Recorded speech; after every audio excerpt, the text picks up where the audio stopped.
I like that. I like the top of my head. That sucks too. Everything sucks about this. Okay. This is why I quit this shit. Anyway, ask your questions, Geek Keeper. I am not afraid. So we're just gonna hop into it just like that. I don't know, I guess. You know, want me to introduce myself? Hi, I'm Denakhai. I used to be a streamer. I'm Zam's bestest friend in the whole wide world. I'm a Virgo. I enjoy traveling, video games, and unflavored seltzer water. Unflavored seltzer water. Why? That's just carbonated water. That's what is it, carbonic acid? Yes. Yes, Mr. Science Guy. That's Why do exactly you what like it the is. taste of carbonic acid? Honestly, it's better than flat water. I just don't like flat water. Flat water tastes like Why do you like off. carbonation? It makes you like Oh, rumbly in your tummy. It's usually made with phosphorus, which is not good for you. I got a soda stream just so I can have nonstop all I want to drink carbonic acid. I have water. It's not bubbly. It's literally just Always, water. my water's always bubbly, sir. I don't understand why. Like, do you like the texture? Do you like the soda bubbles tickling your throat? No, I like the taste. It's sterile and I like the taste. It's I it's hate my not a camera right better now. taste. It's not better at all. It's more bitter. That is entirely up to the person drink. What is my camera freezing for you? Every now and then, yeah. All right, because I am currently using NVIDIA Broadcast because behind me is just nightmare. I'm sure Well, nobody's going to judge you. There's a very little amount of real estate that would be showing in the first place. Just sit closer to the camera and it'll be fixed. Anyways, Denakhai, so you're a Virgo, you're a great person. I feel like since this is going to go on YouTube and people are going to be like, who's this Denakhai guy? yeah. You were pretty close. You are one of my top 5 friends on Twitch. I would almost say top 3, actually. Not that I keep a running tally or anything. But if you guys don't know, he's one of the oldest friends I have on Twitch. One of the few guys I can always count on. And when you're starting off a podcast, you're kind of like, who can I trust to actually show up to the podcast? And Denakhai is not only trustworthy, he's a great dude. He can be a little bit comedic, but that's subjective, not objective. So if you guys find him funny, let me know. He also sang the Zam song, which I obviously have a couple questions about that. Why don't we jump into that? Sure. What was your motivation to make the Zam song? How long ago did I write that? Is it coming up on 2 I years? feel like it's 2.5 5 years? years. What? I'm 5 fairly years? certain it was like 2018, 2019. Jesus. All right, so I can't really speak to how I was feeling at the time because all right, the camera's driving me nuts. It's okay. It's the first episode. A little bit of hiccups. It's not a problem. Right. I'm gonna try to ignore it because I can see it. It's plain as day when it happens. But whatever. Just Also, minimize it. Have a chat pop out. You'll never see it. Yeah, this is the first time I'm running all the software on my new rig, Sam. This is the first Why is your computer this bad? Man, just get a i9. It's just that all the software is configured to the old machine, so I'm surprised it runs at all. Anyway, why is software configured per computer? That seems weird.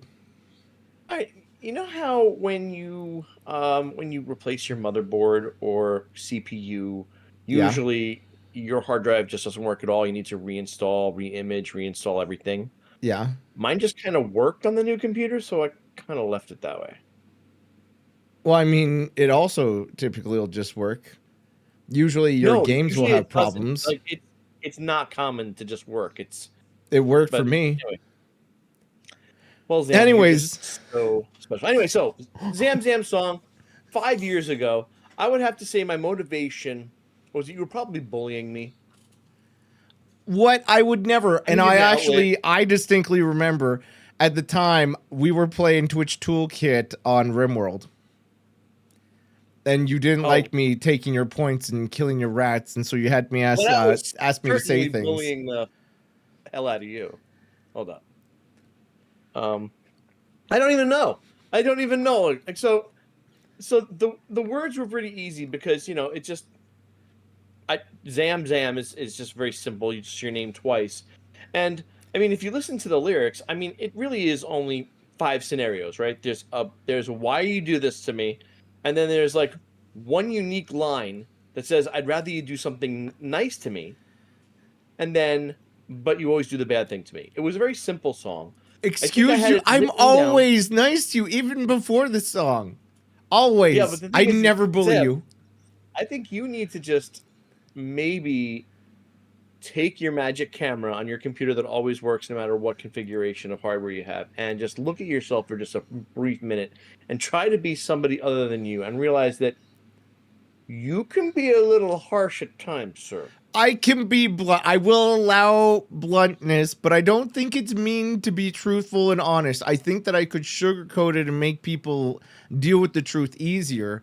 But I just find that's a lot of work, and I'm lazy. So why would I? Right. Why would I put more work in something when I can put little work in something? Okay. So everything you just said, basically you can bully some people sometimes. So what I'm Wow. saying is that it happens. It happens. And I believe that I was feeling that at the time. So here's how strongly I was feeling that and how easily I felt I could make this funny is that the song was written and recorded and published across the world in 6 hours.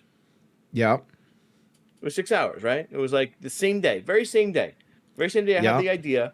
I had pressed all the clickies into a sequencer using the Windows default synth, which is why it sounds so terrible. It doesn't sound And terrible, actually. it totally does. The It instruments are doesn't. all Windows synthesizer. So I compare it because as a streamer, there's a lot of people that have been doing the like AI songs for their streams and they like Uh-huh. mimicked what you put in, but you put heart and soul into it, and it sounds so much better than a lot of the AI songs for a lot of the streamers these days. But you did this Well, before AI was even a thing. That's why I'm saying it was like 5 years ago. that's kind of crazy to think that it's just 5 years ago. That there's no way. Anyway, yeah. So, yeah, there was no AI. I am not a musician, but I am familiar with music theory. I can plug a song into a piano roll music box type thing, plug notes in, and I know I actually went to school to be a recording artist, so I do know how to work a multi-track, and So why have you so I never mean I got fixed all my that. stream audio? Holy shit. I need some help on Well, that. I tell you, my audio always bothers me. But I feel like as a streamer, you always feel like audio will always bother you. even professionals in the studios, and you have no idea. It's like, however it worked yesterday. Even if like people like write down settings on every single piece of equipment, and then when they go to reset all the pieces of equipment for the next day, never the same. There's Mm-hmm. always one Mm-hmm. tweaking. So no, And Windows updates for streamers are definitely a thing. Oh my god. And then you have to reset all of your channels, and I absolutely hate it. But you went for audio recording. But I heard you were also in the military. Did the I military am. pay for that school? No, they did not. Not at all, not one little bit. So let me tell you something about the GI Bill. Go ahead. I'm Um, Canadian, so I don't know nothing here. so the GI Bill is one of the benefits you got. And the thing is I was in the military like 20 freaking years ago, over 25 years ago. So nothing is the same right now. I remember my signing bonus was $2,000. Now it's like $150,000 or some stupid shit. One And the hundred GI and Bill fifty bonus, thousand dollars just to join the military.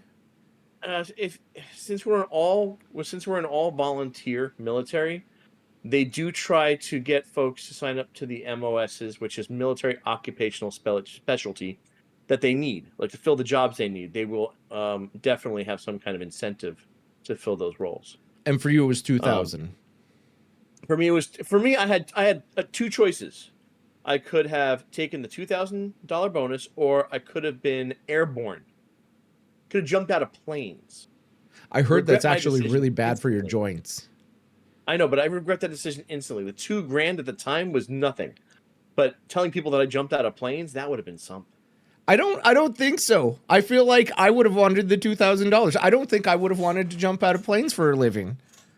Well, it wasn't for a living. And the thing is you're only like, I would have had to train, or, if I was deployed, I may have done airborne. But the thing is how often does somebody who fixes TVs and VCRs need to jump out of a plane? That was my job in the Army. I'd fix TVs and VCRs at the Pentagon.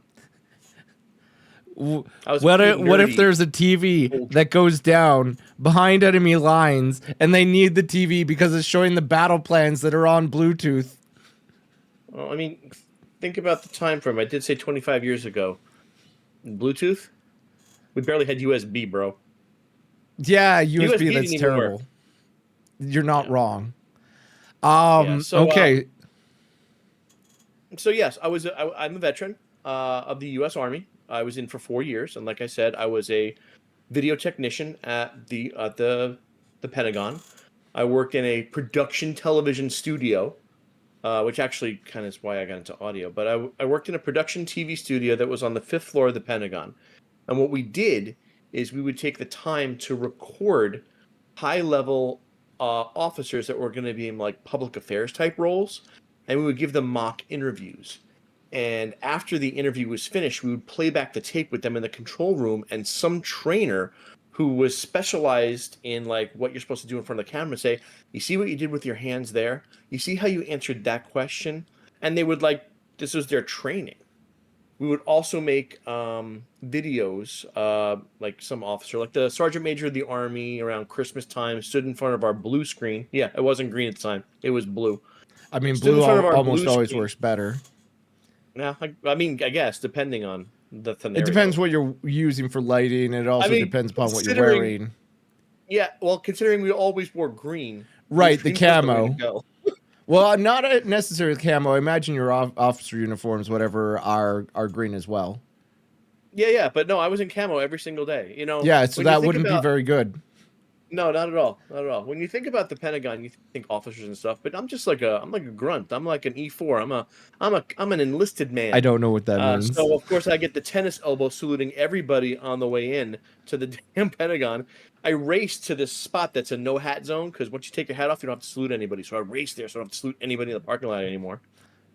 Oh, That's those fair. are good times. Are you allowed to say this, by the way? I don't know if there's like any sort of non-disclosure agreement the military might have. I did have a top secret clearance in order to get to a few places that were in the Pentagon. I will not tell you what was in the areas that I was in that were top secret. The area that I was in was like the room that I was in wasn't secured in any way by a security clearance. It was just a room. I can tell you the exact location of the room without getting into trouble. It was in the A ring, which is the center ring. If you look at the Pentagon from the top, there's 5 rings. Each one has a letter. A is the smallest, E is the biggest. And I was on the 5th floor, and I was near the 10th corridor. Every address in the Pentagon is basically like my address in the Pentagon was 5A 1062. So 5th floor, A ring, corridor 10, base 63. I'm glad you don't work there anymore, so that nobody can just go ahead and find you and dox you and possibly assassinate you as a high-ranking military official, TV repairman. Yes, the high-ranking cable guy. Fair enough. Okay, Anyway, so I learned everything there was to learn about electronics and video, and I thought it was all fascinating. And this is like analog video. I don't know anything about today. The digital shit, I have no clue.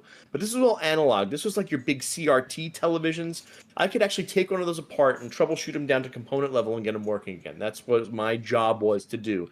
And even in the field, like with a calculator and a set of schematics, and an oscilloscope, I could fix anything, right?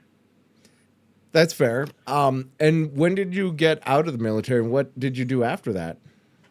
So I got out of the military in, well, let's call it October of 2000. During it actually COVID? wasn't supposed to, huh? During COVID or before COVID? Not 2020, 2000. 2000. Oh, okay. Hold on. I'm bad at numbers. Yeah, so way before. I got out of the Army in 2000. Like 2 decades before.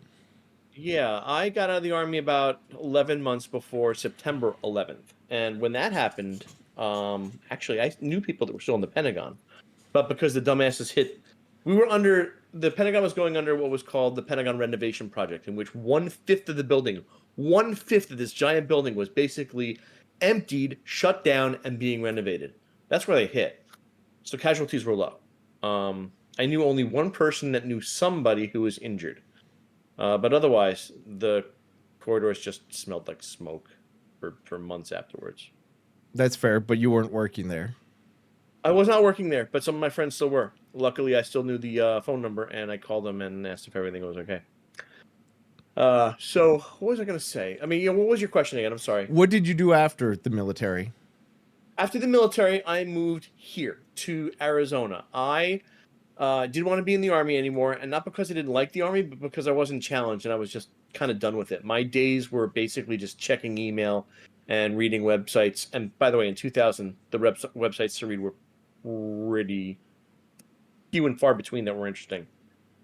So I moved out here to be a recording engineer. I attended the Conservatory of Recording Arts and Sciences in Tempe, Arizona, and I completed the Master Recording Program 1 and 2. And I basically learned everything there was to learn about the video side, the audio side, because I already knew the video side. And I figured that was going to be enough, land me a pretty sweet job. So I interned at and everybody can Google this, by the way. All these places still exist.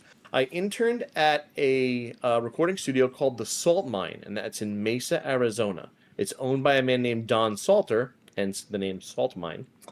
And he coined it the Oasis in the Desert. And I interned there for about 2 months, and I was just Isn't the working Oasis for, in the desert like Las Vegas? Isn't that what they call it? I don't know, Las Vegas. I think they call that the city of sin there, Mr. Man. I listen, I'm Canadian, all right?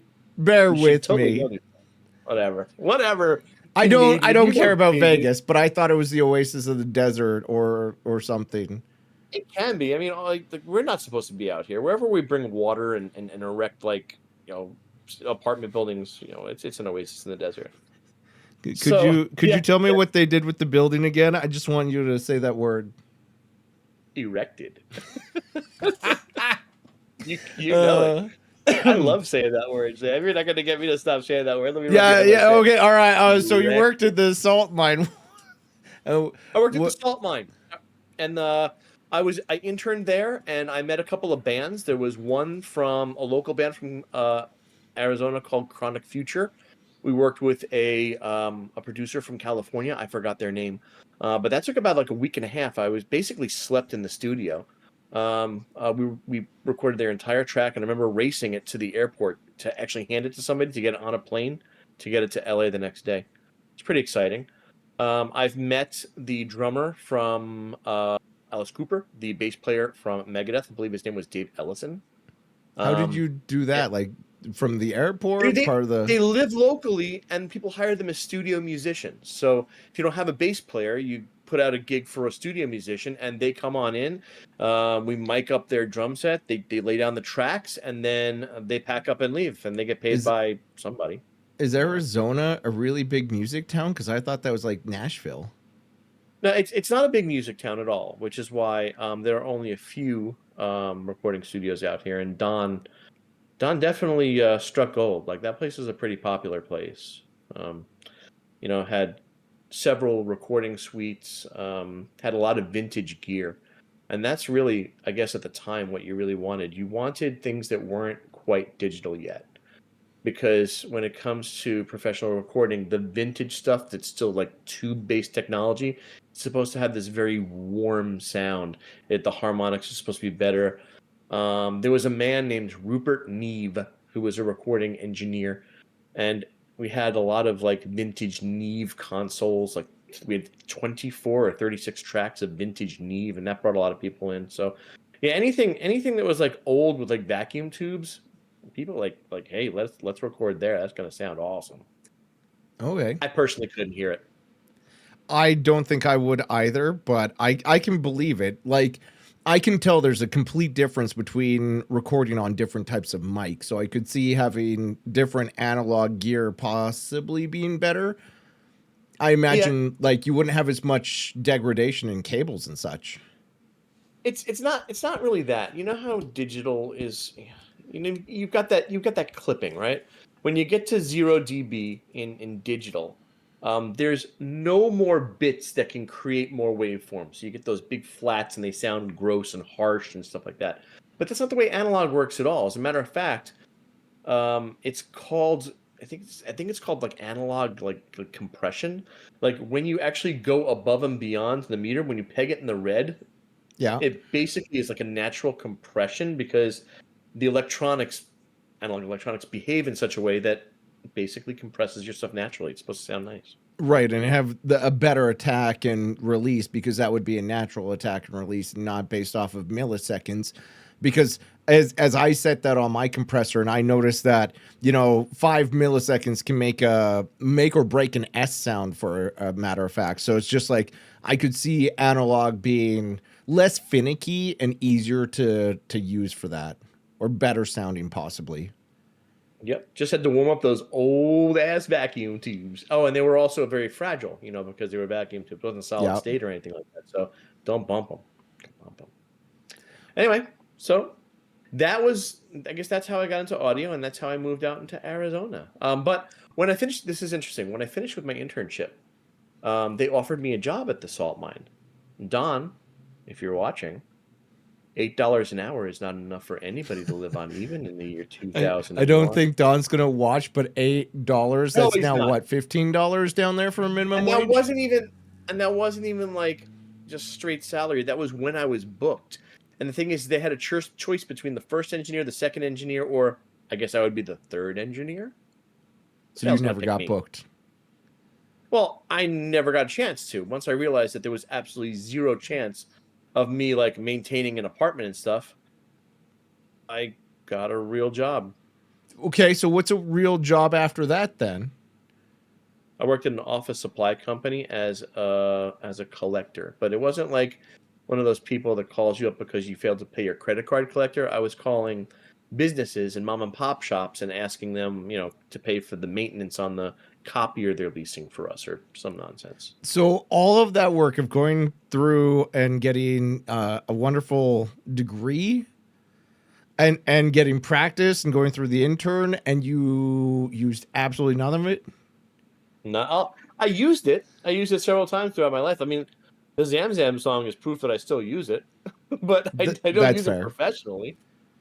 Okay, that's neat. Today I learned a little bit more about Denakhai. Yeah. Yeah, and I'm okay. Yeah, if you want to take questions from the peanut gallery, I'm okay. I'll answer pretty much anything. I've And by been pretty watching much anything, chat I mean as we anything. go. I'm glad that it's showing up on your black background up there so that people can see them talking as well. The couple of the only things where people were reminiscing of older equipment. I feel like we have Supposed to have a some older transparent chatters background. here. This is black. It's supposed to be transparent. No, so there's no transparency in OBS, so it goes to black. So it's fine. Don't worry Yeah. about it. Oh no. I mean, I should have had a background then. That's fine. I can edit in a background if I ever wanted to, but I probably am too lazy to do that. If you see this on YouTube and it's black, it's because I'm lazy. Oh boy. There, now we have a background. It's nice and shiny, I guess. Yes, I am calling chat old at this point. And Plant Per Se, you already have a background. So that's all interesting and neat.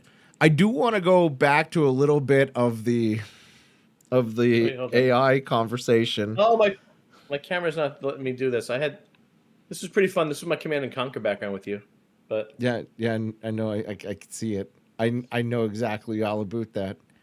look at how Uh, young you were. Look at the color of your goatee.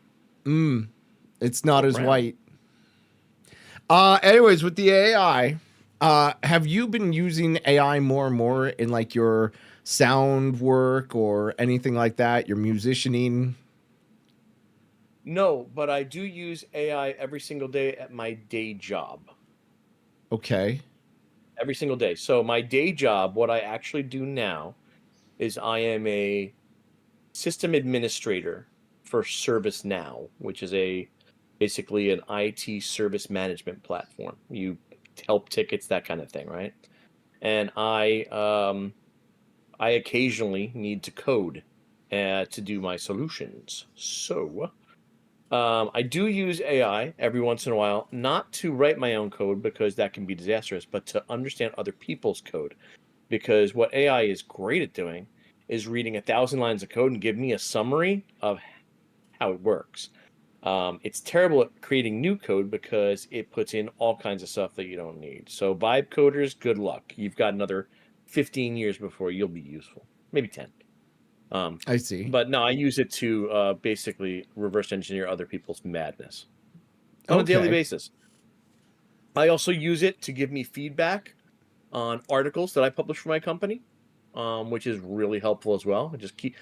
I don't use it again not to compose because I don't want it to sound like AI wrote it, but I write it and then ask it for feedback, and then I keep on refining it until it says it has no more feedback for me. I can't That's another thing remember I do. what podcast I was listening to, but they were specifically using that. I think it was actually I can't remember the name of it, but it had Doug on it. I don't imagine anybody in chat or yourself would know. He's a big YouTuber, anyways, and he's in love with AI and stuff. And he was talking about how he was doing a live stream where him and chat were working on a script for a movie, and every now and then they'd go over to the AI and be like, "This is what we've got. This is the beginning, the middle, the plot twist. How do you think we can make it better?"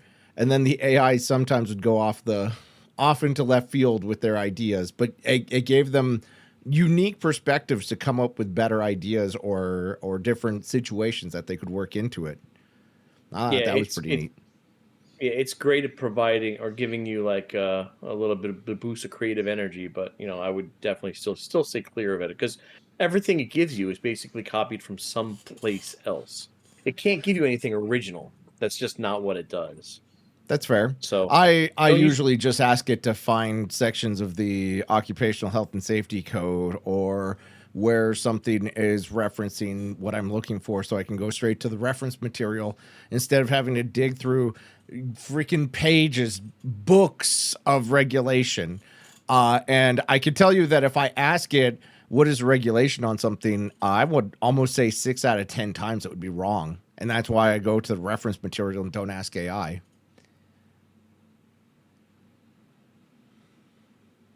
responding in chat when somebody said that you and I are friends. I said bestest. Mm. Sam, you know what else I use AI for? Because What else do you use AI for? our company has a license for Copilot, and we use Teams for our meetings.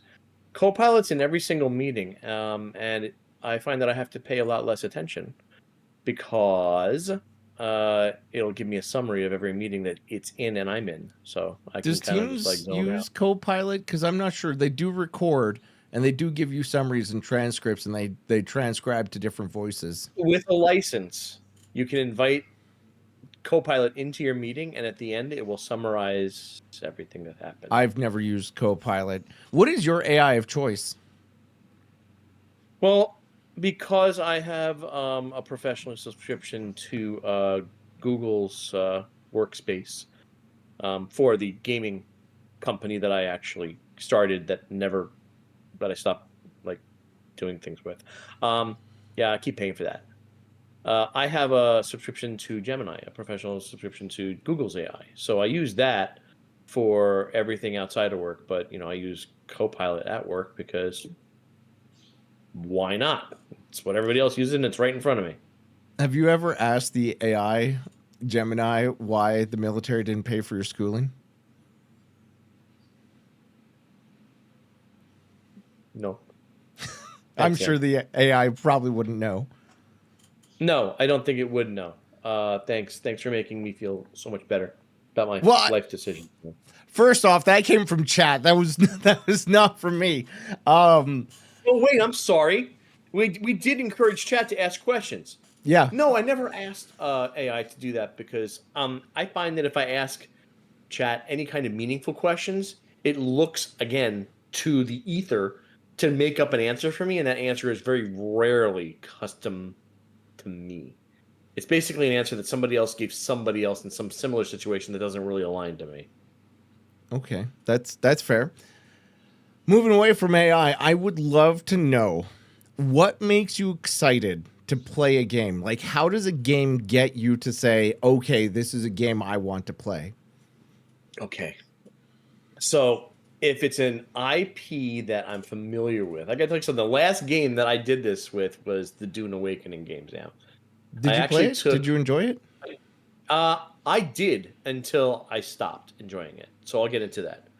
I took 2 weeks off of work. I took 2 weeks of vacation because I knew that even if I didn't, I would not be working and I'd be playing this game anyway. So may as well just make it official. So I took the vacation, I installed the game, and I played nonstop. I played, God, played like 260 hours in like the first like 10 days or some nonsense. No, that's too much. 200 hours in 2 weeks. Let's call it that. Anyway, it was a ridiculous amount of time.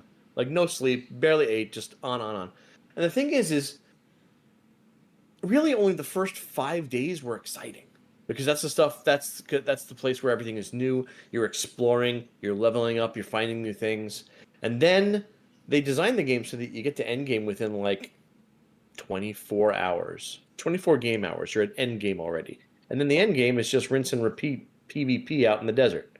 So yeah, stop playing. I got really Did excited you for that game though. did you not expect that?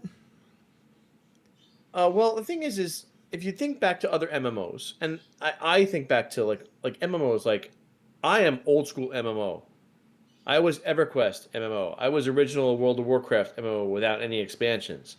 These games took a significant amount of time to reach endgame, and the journey was the game. Now, and I think Sonori is actually is wrapping it up. Today, nobody wants the grind anymore, so they kind of get you to where they need to get to pretty quick because they don't want to lose you, and then they hope that they can continue churning out end game content as a live game and keep you. But my God, what does it say on the bottom? What does it say on the bottom of your flagon, sir? Zama, what? It's upside down. Drink with your other hand. That's awesome. I love that. Thank you. But you now have to drink with that hand from now on because otherwise it's From just upside from down. now There it on. goes. From now Okay. on. I think But did everybody you can not agree. expect the ending to be that that it goes to PvP and it would just be a grind? I bring this up because every time I've ever played a survival game, it always boils down to the end game is griefing other people to get more materials to grief more people. My key examples, I think they even made Conan Exiles, the same developers. They And that's the did. same situation where you end game, you get explosives that help you break into other people's bases to then steal more explosives. And I know, that's but why I wasn't the biggest fan of Conan at the end game. The grind of Conan was amazing though.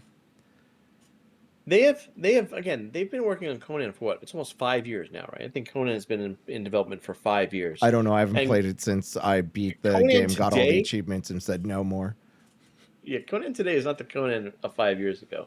Conan today has a very solid single player experience, even just like even PvE experience, where they've added another map. The map was all PvP driven, and the player said no, and then they changed that map to be PvE driven, and then they also added what you build a thing in your base where you put your treasure, and then you can't get raided. It's like a tower defense type of thing they've added. So there's lots of things to do in yeah, I say tower defense, and I know I saw your face, and I'm like, I'm not I like describing it tower well, but defense. I love tower defense. It's like my well, then jam. you basically have to build a maze, a way for them to like funnel through your maze to get to your That's chest of every goodies. survival game. Like Ark is the same way. So is Rust. You build little mazes for people to protect your goodies, your stashes, and defeat Oh them yeah, morally. because yeah, yeah. But I mean, this is actually like old school, like oh, that's weird. I'm getting high GPU load disabled. I think that's. I'm sorry, I just saw something. That's when my thing will freeze. Anyway, um, you ever play Fortnite before they went full on battle royale mode? They actually had a mode where it was like I did not collect play Save the resources. World, no, because I thought that was Yeah, stupid. Well, it wasn't stupid. It was nice. I liked it. So shut your face. Yeah, It but was I very good. at that time I was playing Dungeon Defenders, which was a far superior tower defense game. Yes, I love Dungeon Defenders. How come we don't do that, Sam? Because it's 10 years old. I think. I think I there's think it's a still a great. 3 out now. I haven't played the second either, so maybe we can do that one day, and we can talk the shit while we kill some bats and orcs and stuff. Yeah. Yeah. Yeah. Yeah. Yeah. So you were super Hmm. excited, and you got let down by Dune, but I'm sure I you did. I enjoyed got it let down by Doom. as it was. But I why did was, it but speak to you? I love Dune. First of all, I absolutely love that. And the thing is, I don't love like the 2011 Timothy Chalamet Dune. Like, I mean, I'm glad that they revisited the IP, but like, I I liked '84 Dune. I really loved sci-fi 2001 Dune. Um, this Dune wasn't terrible, but Was you it know, 2001, the one with the Baron Harkonnen that floated and was extremely ugly and fat and everything? that was '84. That was with like Kyle MacLachlan. In 2001, the Sci-Fi Channel had a four-part miniseries of Dune, which actually is about you need about 8 hours to tell the whole story. I mean, to tell the story well, anyway. The acting was okay, the effects were, but the story was good. Anyway, I like the story. So I got excited because I am a huge fan of Conan Exiles. I'm a huge fan of Dune, and I thought that and they're going to do good. And they did do good. They did do good. It had the building, it had the resource gathering, it had a map that is the size of the Conan Exiles original map. So, I mean, that's kind of fun. It took me days and days to explore every nook and cranny on that and finish all the missions and whatnot. But when that was all said and done, everything is all in the deep desert. And at the time, the deep desert was all PvP. Since then, since it's launched, and it hasn't launched that long ago, it's been about 2 months since it launched. Since it's launched, the desert went from all PvP to half PvP. Um, the half that's PvP went from like no resources to abundant resources. They're realizing that their player base does not want to trade missiles in the deep desert just for funsies. So they're changing it. Anyways, so anyway, I will continue to log in every 20 days to power my base and pay my taxes. And then hopefully one day, soon, they're going to release their first DLC, which I paid for the I guess their version of Battle Pass, so I get the first year of DLC for free. So and I'll see what the game has to offer. But I mean, every game eventually loses, just loses that luster. That's But fair. for me, Zam, I love a game where you start in your underwear and you end up with a castle. Do I need you that. do you like games where you can, use a slider for your genitals that are inside underwear? I don't like the fact that Conan Exiles and Dune, for that matter, don't let you pick a big fat man. I'm a fat man, Zam. I don't like the Why would you muscular want to be avatar. a big fat man when you can have a big fat dong, right? I'll do both, but give me the ability to have a belly that covers the dong. No, That's all I'm saying. no, no, not possible. Not possible. There's too many sliders in the game. They can't give you one more. Totally possible. Fair enough. You So know what you it is? They like would just have to redo clothing. That's why they don't do it. it's not only just redoing clothing, but redoing the textures, the files for each gender, everything. So yeah, it's a lot. And All right, making Zam. sure the textures don't clip. So that is what draws me into a game. And when I am committed to a game, like the entire world fades away. I Like get I that. You remember get I'm you get married a day and a addicted. half later only because she opens the door on me. Like that's kind of like how tunnel visioned I get. Okay. But you like established IP. What other IPs do you like? I'm a big sci-fi fan. Um, like I mean, I didn't really necessarily love Starfield, but I liked the fact that Starfield took place in space. Okay. Um, I saw very little. I watched other streamers play it, and I thought it looked like trash. One guy grabbed a mining laser and started shooting NPCs, and it did no damage. A mining laser, but yet you can well, mine with it. I mean, right tool for the right job, Zam. Excuse me. I think a pickaxe could kill a person, regardless of Well, what it was originally designed for. we're not talking about pickaxe. We're talking about a A, mining a laser. pickaxe laser, a laser pickaxe could kill a person. A laser pickaxe. All right. Well, I can't disagree with you, even though I want to. So I will That's concede to right, say because that I'm yes, there is some. infallible. But listen, that's just a weird thing to not like a game for. Like, you know, It wasn't the only thing. It was really weird that was the situation. I didn't like a lot of things with the NPCs, how they felt very cardboard. They didn't react to being shot with the laser and stuff. And most of the streamers I watch weren't excited about the game, so I feel like I got biased purely off of that. yeah. I mean, I can see that. So the reason why the game lost me is I'm okay with a grind as long as it's reasonable. I mean, if you need me to go out and find 100 things to make a thing, that's fine. Let me do that. But don't make it so that I have to get 100 of 9 different things on 3 different planets and set up interplanetary supply lines just so I can research this one thing so I can put a scope on my gun. You sound Yeah. exactly like me when I'm talking about Outer Worlds. Oh my god. Outer Worlds? Yeah. I played it on the second hardest difficulty because I didn't want to have to worry about a food bar and a hydration and sleep bar. I hate that in those games. But Outer Worlds was not very good combat. And it's the same sort of thing where you had to go and you had to find 9 things. You had to kill things for them or go and find and loot them. And they had a mechanic that was about the type of ammo that you used. You had to match the ammo to the type of monster. However, you also had to level up your weapons, and if your weapons weren't within 5 levels of the monster, you were basically ammo sponging it. You couldn't actually do damage. It would take 500 bullets to kill a goddamn thing. Bullets. I didn't realize that monsters in one area become bulletproof, and the other monsters aren't bulletproof. Hello, love. Was that pizza at that place? My wife's bringing me pizza. Do you want a couple slices? No, not right now. Thank you. Do you want me to hold off? I'll just put it in the microwave. I'll get it later. Okay, I'll have 2 and then I'll leave 2. Thanks, baby. It's adorable. She didn't say hi to you for some reason. That's okay. I didn't say hi to her.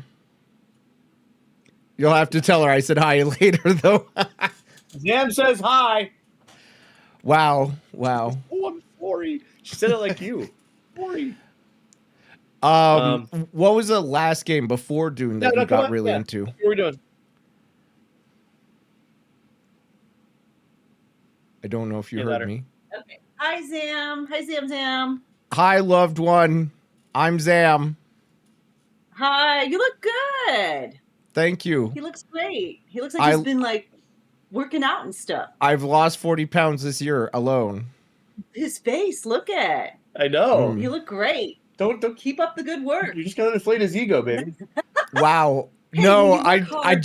I don't hear these sorts of things. I usually get a situation where people don't look at me or compliment me or talk about how I look. Blushing. These are words of affirmation. He's blushing. I'm not blushing. I look red because I'm wearing red. I have a red light behind me. Your shirt. I am not blushing. It's the trick of the light. All right, you would know as a sound guy. Megan, give it the insult. See if we get back to the flag. Right. That's so cute. Thank you for coming in. Oh Close, boy. please. So I was asking you about what other game you got into as much as Dune. Like, what was the one before that? I don't know. What was the one before that? I don't know. I mean, I'm a big fan of factory type games, so I got sucked into something called Foundry, It was like a voxel type thing where you're a robot. Oh, I think I building heard a about factory to that. make other robots. It It's was like nice. Satisfactory, right? But Like Satisfactory, but the thing is you it's a randomly generated world, which I'm a big fan of. Like I get it. Satisfactory's map is so well designed. I get it that they can only have one map, I've and it's never so played big any of that those three starting games. places. Oh, but yeah. So Foundry was kind of nice. Randomly generated voxel. You can tailor the landscape to what you need, flatten out entire areas, dig tunnels instead of going over mountains, that kind of thing.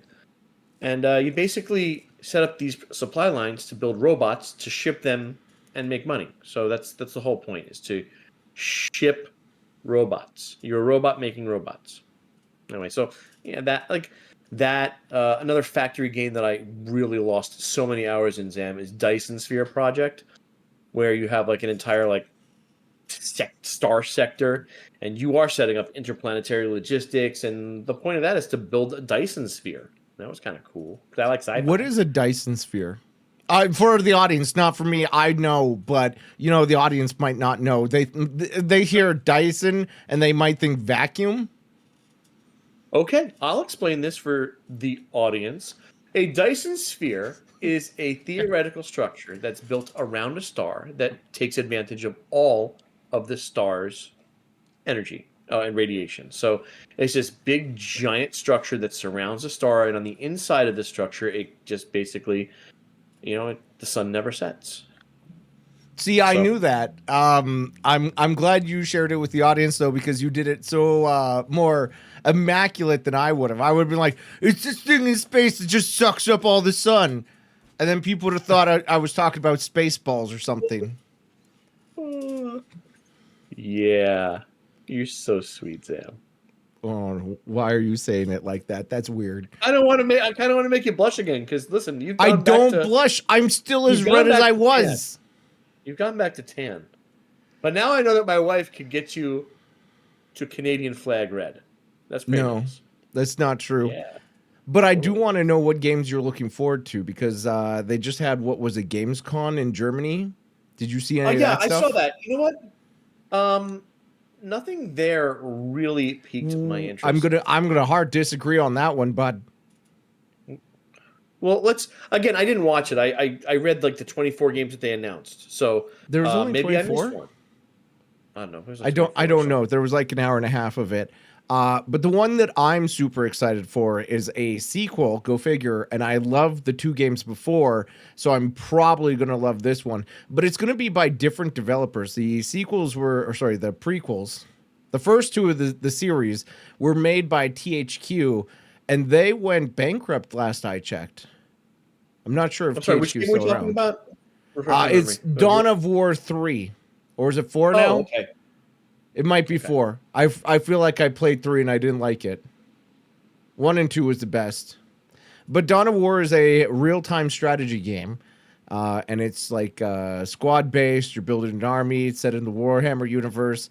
And I'm super excited to go back and see how the Blood Ravens are doing on the worlds that they controlled in the game. And I think that's fantastic. You don't see a lot of real-time strategies. Actually, Frost Giant was making a real-time strategy, I believe. I can't remember the name of it off the top of my head, but there are a lot of RTS being made right now.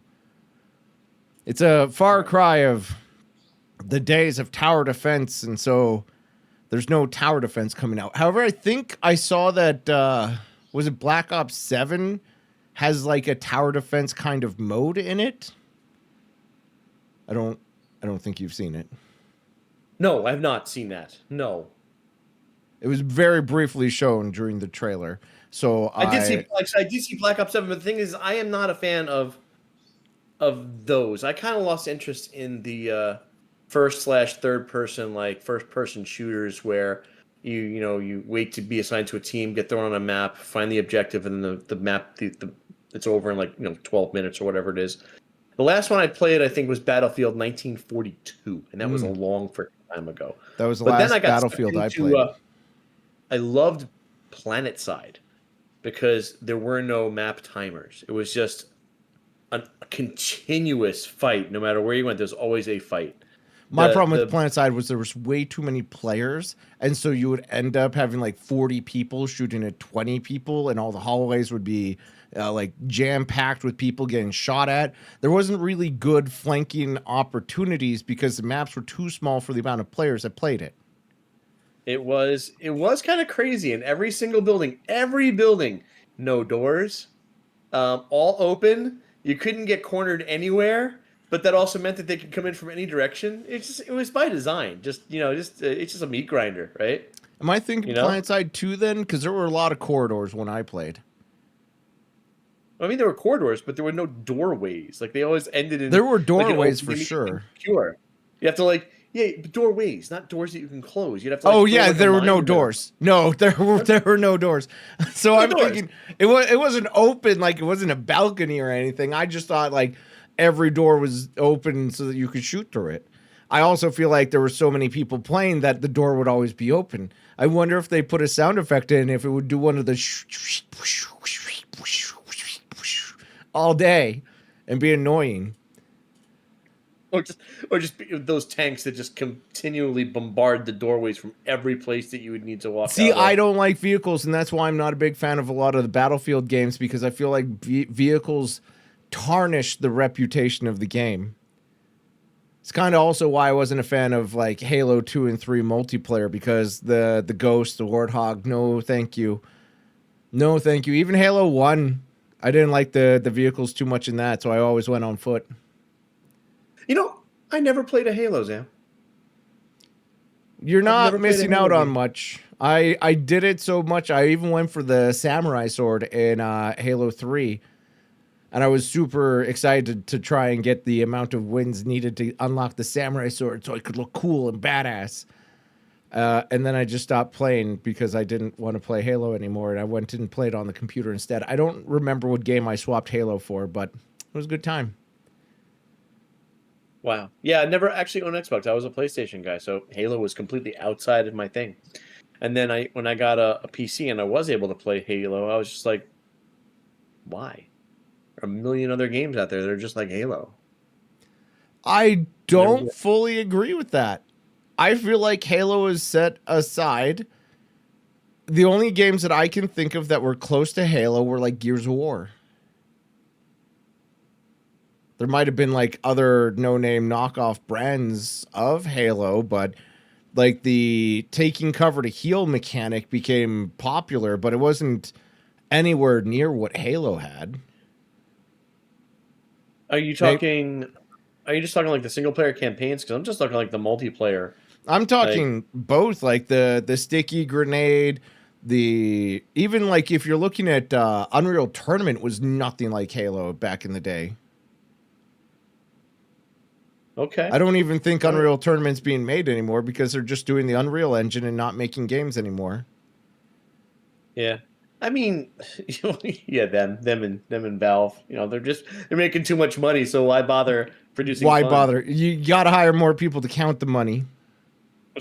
No, I mean, I see your point, but all you're saying is that there's just like each of these like first person shooter map games has a unique like mechanic that might set it apart from another, but all in all, it's get assigned to a team, hold an objective, or kill or get the most kills, and then at the end of the time you scored. Way to go, me! Spend experience points, get some more stuff. Next map. That's what I mean by they're all. I feel like basically you never played in the Xbox Marketplace or whatever it was called. You never played a Halo. Never mind. You don't know. I've never had an Xbox, so Do yes you and know yes. what Griffey Ball is? What? Griffey Ball. Griffey Ball. Yes, it's a fan made game. You remember StarCraft, right? And Warcraft, not World of. They had the map editor, the campaign editor, whatever they called it, and so that everybody could make their fan games and stuff, their own maps and cool use map setting stuff. They did the same thing with Halo, where you could make your own game modes, you could make your own maps and everything. So like they made football or Griffey Ball, which was played with a bomb. And so you would run across a field with a bomb and plant it at the end zone, and everybody would explode and restart. You'd go back to the face-off by respawning. All right. There were all sorts of other things that Halo had because of the marketplace of ideas. The ability to make your own Halos. That was what set it apart. Beyond the gimmicky items that it had, like the gravity hammer or the deployable shield. What's Halo? Like, what is Halo in Halo? Talk to me. What is the Halo? Is it like a halo? What's a halo? A halo is a ring that exists in space, and that is designed to wipe out all organic life within, I think it was like 10 million light years or something. And they were set around all of the galaxy universes so that they would set off in a ring, a resonance cascade, if you would, and it would explode and kill all life ever. Those are big words. Resonance cascade. Yeah, because it resonates. One halo would chain react other halos, and it would just whoosh through the universe. Oh, well, I know. I just, when you said it, it made me happy. What do you mean? First off, I stole that phrase from Half-Life 1. Love it. Love it. Because that's what... you're not selling me on the game, though. I mean, why do I want to build something that's going to destroy life in like 10,000 light years? Why would I want to do that? You don't build it. You fight for it. You fight for the halo. I thought you said you make your own halos. Yeah, you can make your own halos. Then halos destroy life. Yeah, your halo could be a football halo. Your halo could be a Barbie dress-up halo. Halo-inspired game. You can make your own game mode. All right, now I'm good. Oh my god. Sorry. Oh my god. How did you not get the context for that? Use your words. You know I'm not good at words. That's why I started a podcast. You said resonance. I'm like, that's a word. That's a good word. Best pal. I assume that you were just better at words. I'm sorry. Well, I'm sorry I'm looking to... at the list. But I'm gonna bring you back on topic. I know that you're the host here, but let me just circle back real quick. All right, go ahead. And I'm not. I don't care about the Great Circle expansion for Indiana Jones. I was more excited for the announcement of the Fallout Season 2 than any game that's in this list. Maybe. I was horribly disappointed by the Fallout Season 2. Why? What did they tell you about Fallout Season 2? Absolutely fucking nothing. They just had the actors up there like, oh, does Ghoul do anything cool this year? No, I can't tell you. What do you got to show us today? Here's the posters. Look at the posters. I mean, listen, anybody who's not seen the teaser, I'm not going to get too into it. I don't want to spoil Season 1 for you. And if you have Amazon Prime, watch Season 1. But they did indicate New Vegas. And in the New Vegas they indicated New Vegas at the end of the season. We already knew that. And in the teaser, they showed more specifics about New Vegas. It was all recycled from the first season. It's like a recap that they showed, not a hype trailer. If you expect me to go further, I'm going to spoil it. And I can't. I'm just saying they didn't show nothing. Like for you it was trash. The teaser. No. Maybe 3 times. No, because I didn't think the show was all that in a bag of chips. I held it to a higher standard than it would have been. And that's because I'm invested in the Fallout universe. I'm heavily invested in it. Even though 4 killed the entire series, in my opinion, I still have hope that they will right the ship and make Fallout great again. Why didn't you like 4? They completely shit all over the lore built up in all of the other games except for 3. And primarily, I didn't like the repeatable quest. First off, because I didn't realize they were repeatable until I did it like 18 times. And when, how many fucking USB keys does this goddamn Brotherhood need? Oh, there's another settlement I need to rescue. Great repeatable quests. Fantastic. Why are they in my RPG? But there's other things like, why are there super mutants in the area? Why are they a very popular enemy type when they went out in Fallout 2? Why are the ghouls nameless zombies now instead of actual radiated affected people that are still fucking people, just look weird? Why is there so many fucking things that are wrong? Like the Brotherhood that says, oh, we're never going to fly an airship again, flies an airship again?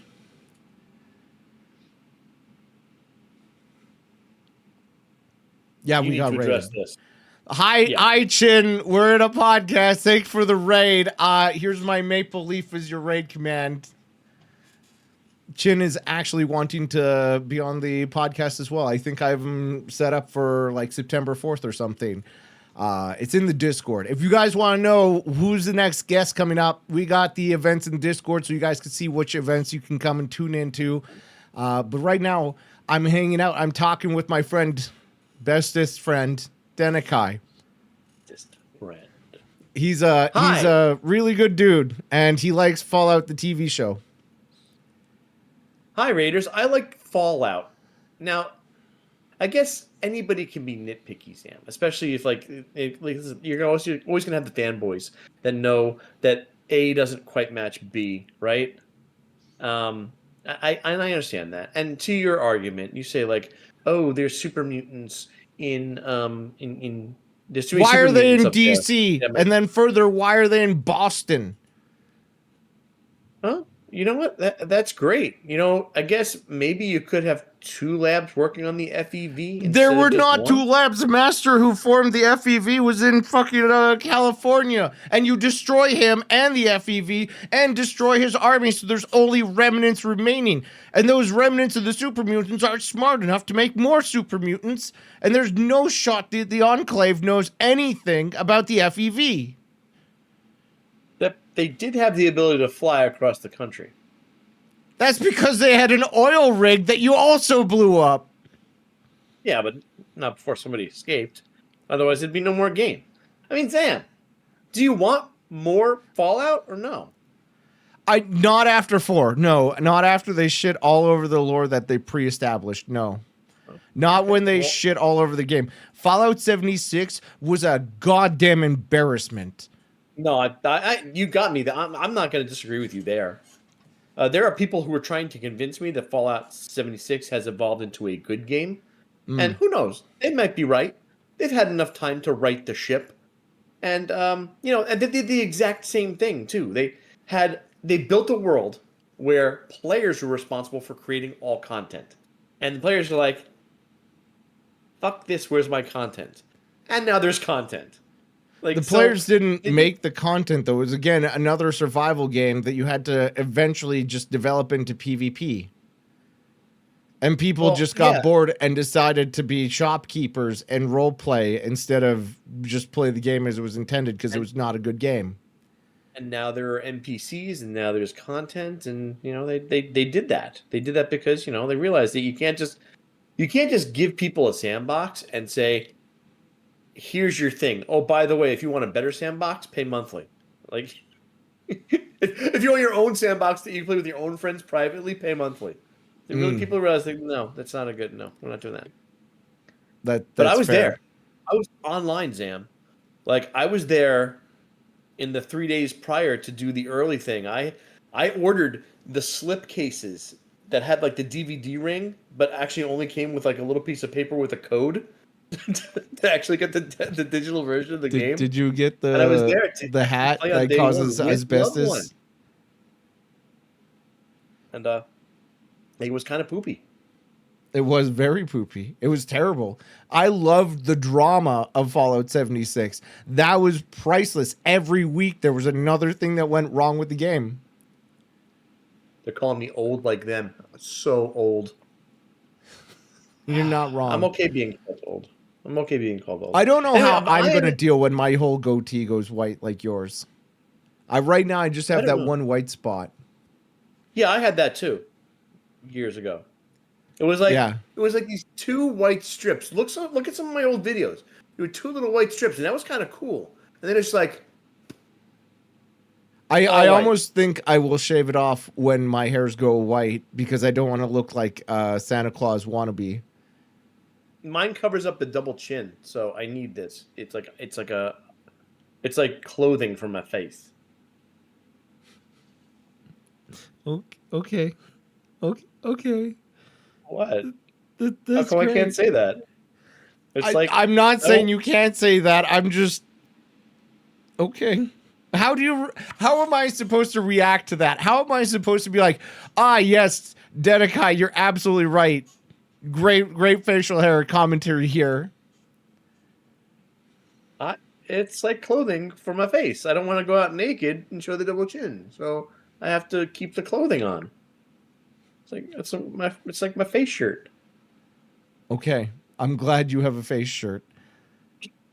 Oh boy. Anyways, no, for Gamescom, I also saw that they're releasing Moonlighter 2. I'm super excited for that.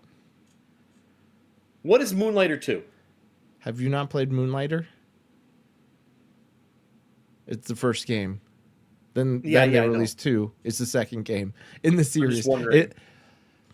Do you remember just a few minutes ago how you said, how'd you not get the context of that? I'm wondering how you didn't get the context of my statement.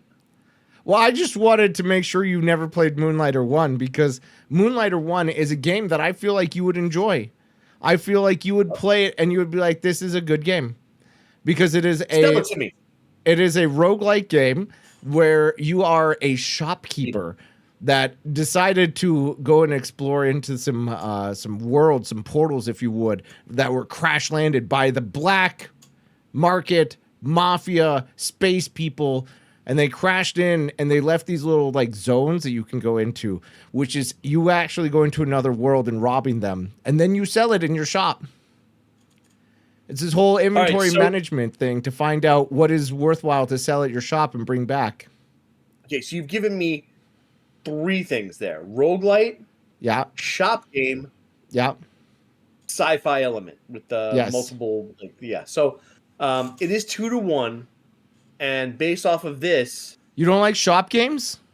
I don't like roguelites. You don't like shop games? Wow.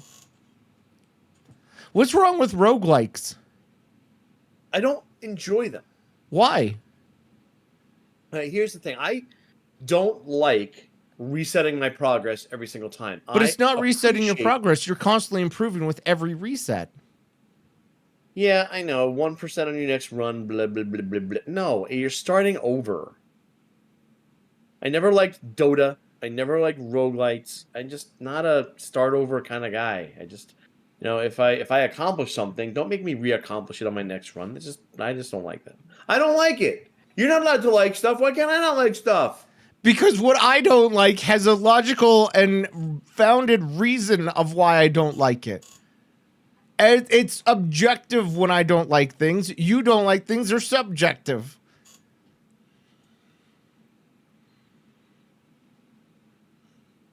You're right. Of course I am.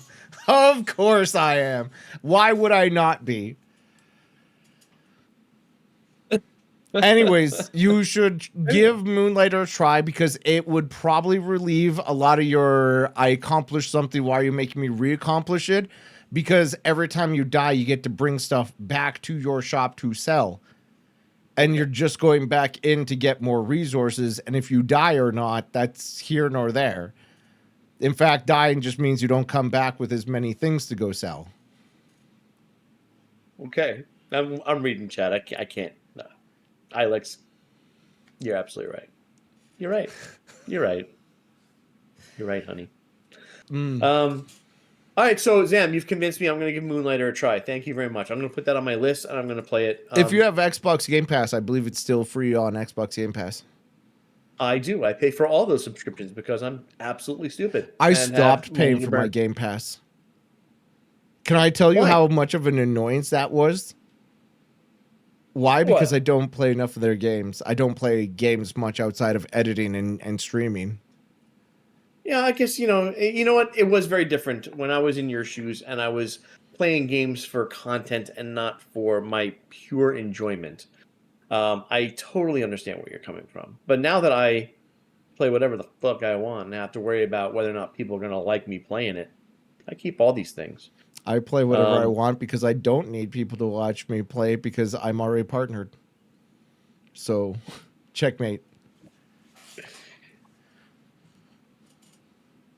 Anyways, no, I don't have time outside of stream to play.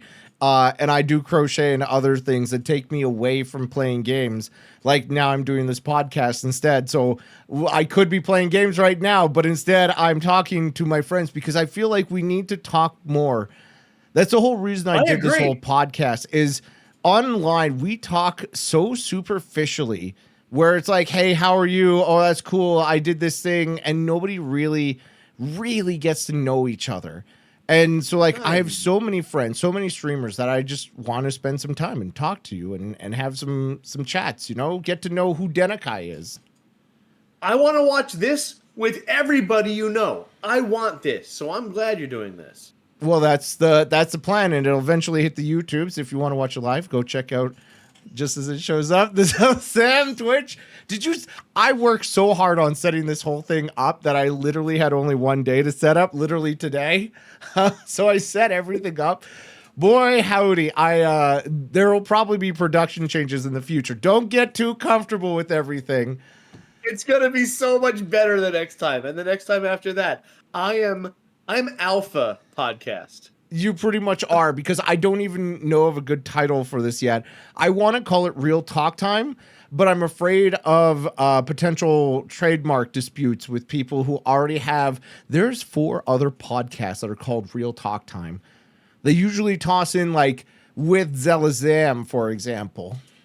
So I don't know if I'm going to do like Zam's Real Talk Podcast, Real Talk Time, or maybe it's Real Talk Time with Zam. I don't know. What do you think? What should I call this?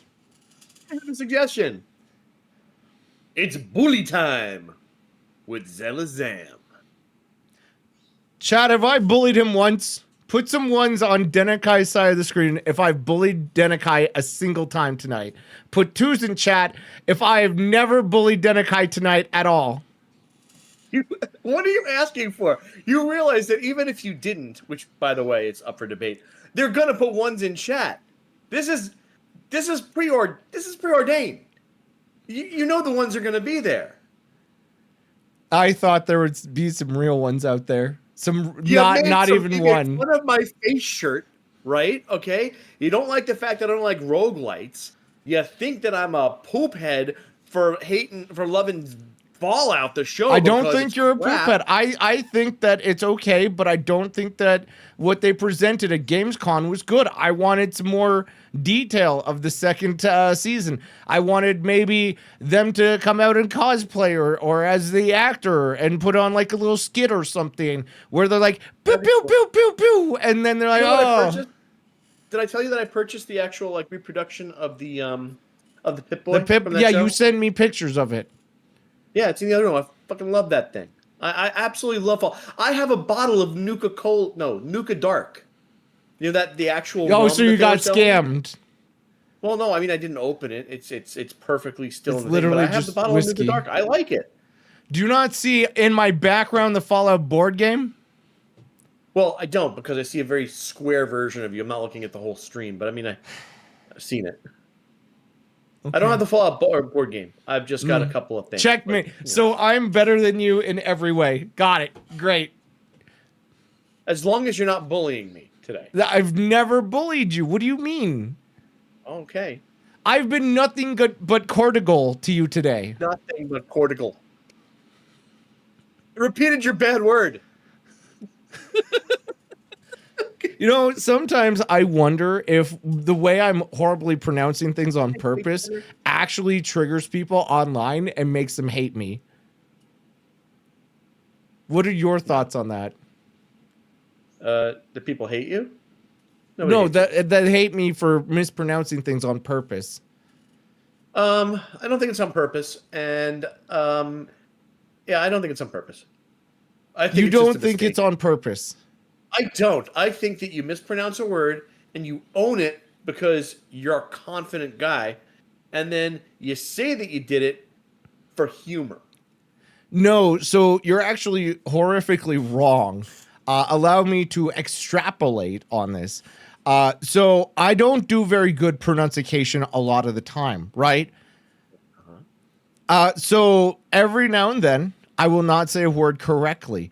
However, 95% maybe of the time, I will mispronounce 95. something, not only for humor, but to hide the fact that I don't pronounce things correctly. Because then you don't know if it's for the humor, if it's actually true. So not accidental, totally intentional. Usually it's intentional, yes. You know, I'm a huge fan of a Canadian show where there was a character who mispronounced things all the time because he was an idiot. And I'm wondering. Is it the Zam Show? Are you insulting me right now? No, it's not the Zam Show. I'm talking about a Canadian production with a main character that pronounced things wrong because he was an idiot. Why would you think that's your show? That sounds like me. I'm sorry, that sounds exactly like me. It's actually the Trailer Park Boys, and it's Ricky. Yeah, but whatever. Okay, yeah, that see, Ricky does it really well too, but his is usually idioms. His is not pronunciation. Really good. No, pronunciation is exactly something that Ricky would say in an argument, and I just think that's hilarious. All right, fair enough. Listen, not all. I don't think all of them are intentional. I think every once in a while you screw up, like 95. I think that was not intentional. That was not intentional, but that was not mispronunciation. I clearly know how to say 95. That was just me. You said 95. That's because I stumbled over my words because I'm bad at talking. I don't know if you noticed this, but I have like a crooked smile. I talk out of one side of my mouth. It is a speech impediment. I am disabled, Denakhai. How dare you make fun of my disability? Denakhai's canceled. Denakhai canceled. Guys, get it in chat. Hashtag cancel Denakhai. Oh Cancel my god. Denakhai. Making fun of disabled streamers all over the place. Oh man, what did I do?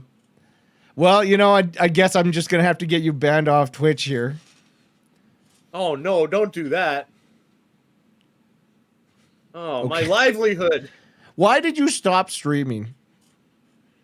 So, I mean, there were a lot of factors, Sam. Like, a lot of factors. And a lot of them were personal. And I can absolutely share them because this is exactly what we're doing here, right? So, while I was streaming, I was also working a full-time job, which most of us streamers do, right? Nobody, and, okay, let's say, very rarely does a streamer just give everything up to go in all in full-time streamer mode and become successful enough that that was the right decision for them. It's like, you know, it's a combination of events that, you know, it just doesn't really happen very often. So we all work full-time jobs, we all stream, and I was, you know, if you're successful, to be successful, you need to be live as much as you can so people can find you, so they can hit follow, so you can build your following, right? So 40 plus hours a week working, 30 plus hours a week streaming, still trying to maintain a relationship, which at the time was relatively new. I think I was with my wife for maybe a year. So you're blaming loved one? Your stream failed because you got in a relationship? Not at all. I'm saying what the scenario was at the time that I was trying very hard to become successful. And I don't think that I wasn't a complete failure. Like, I didn't really fail at the thing. I just didn't become successful enough to make it a career. Like, listen, I had 15 CCV when I stopped streaming. 15 CCV puts me in the top 0.01% of all streamers, right? Like, it's actually very hard 5%, but yes. Huh? It's actually like 5 to 1%. Well, probably now, but I mean, at the time when I quit 5 years ago, it was a tenth of a percentage, right? Okay. I don't know. Well, I don't believe it was a tenth of a percent because I was also streaming at the same time, and I've never reached. Listen, what we did was better than most of the others, right? Oh, for sure. Don't get me wrong, but that's because I've got an award-winning personality. You do? Okay. Award-winning I personality. literally have an award down on my living room. Of course you do.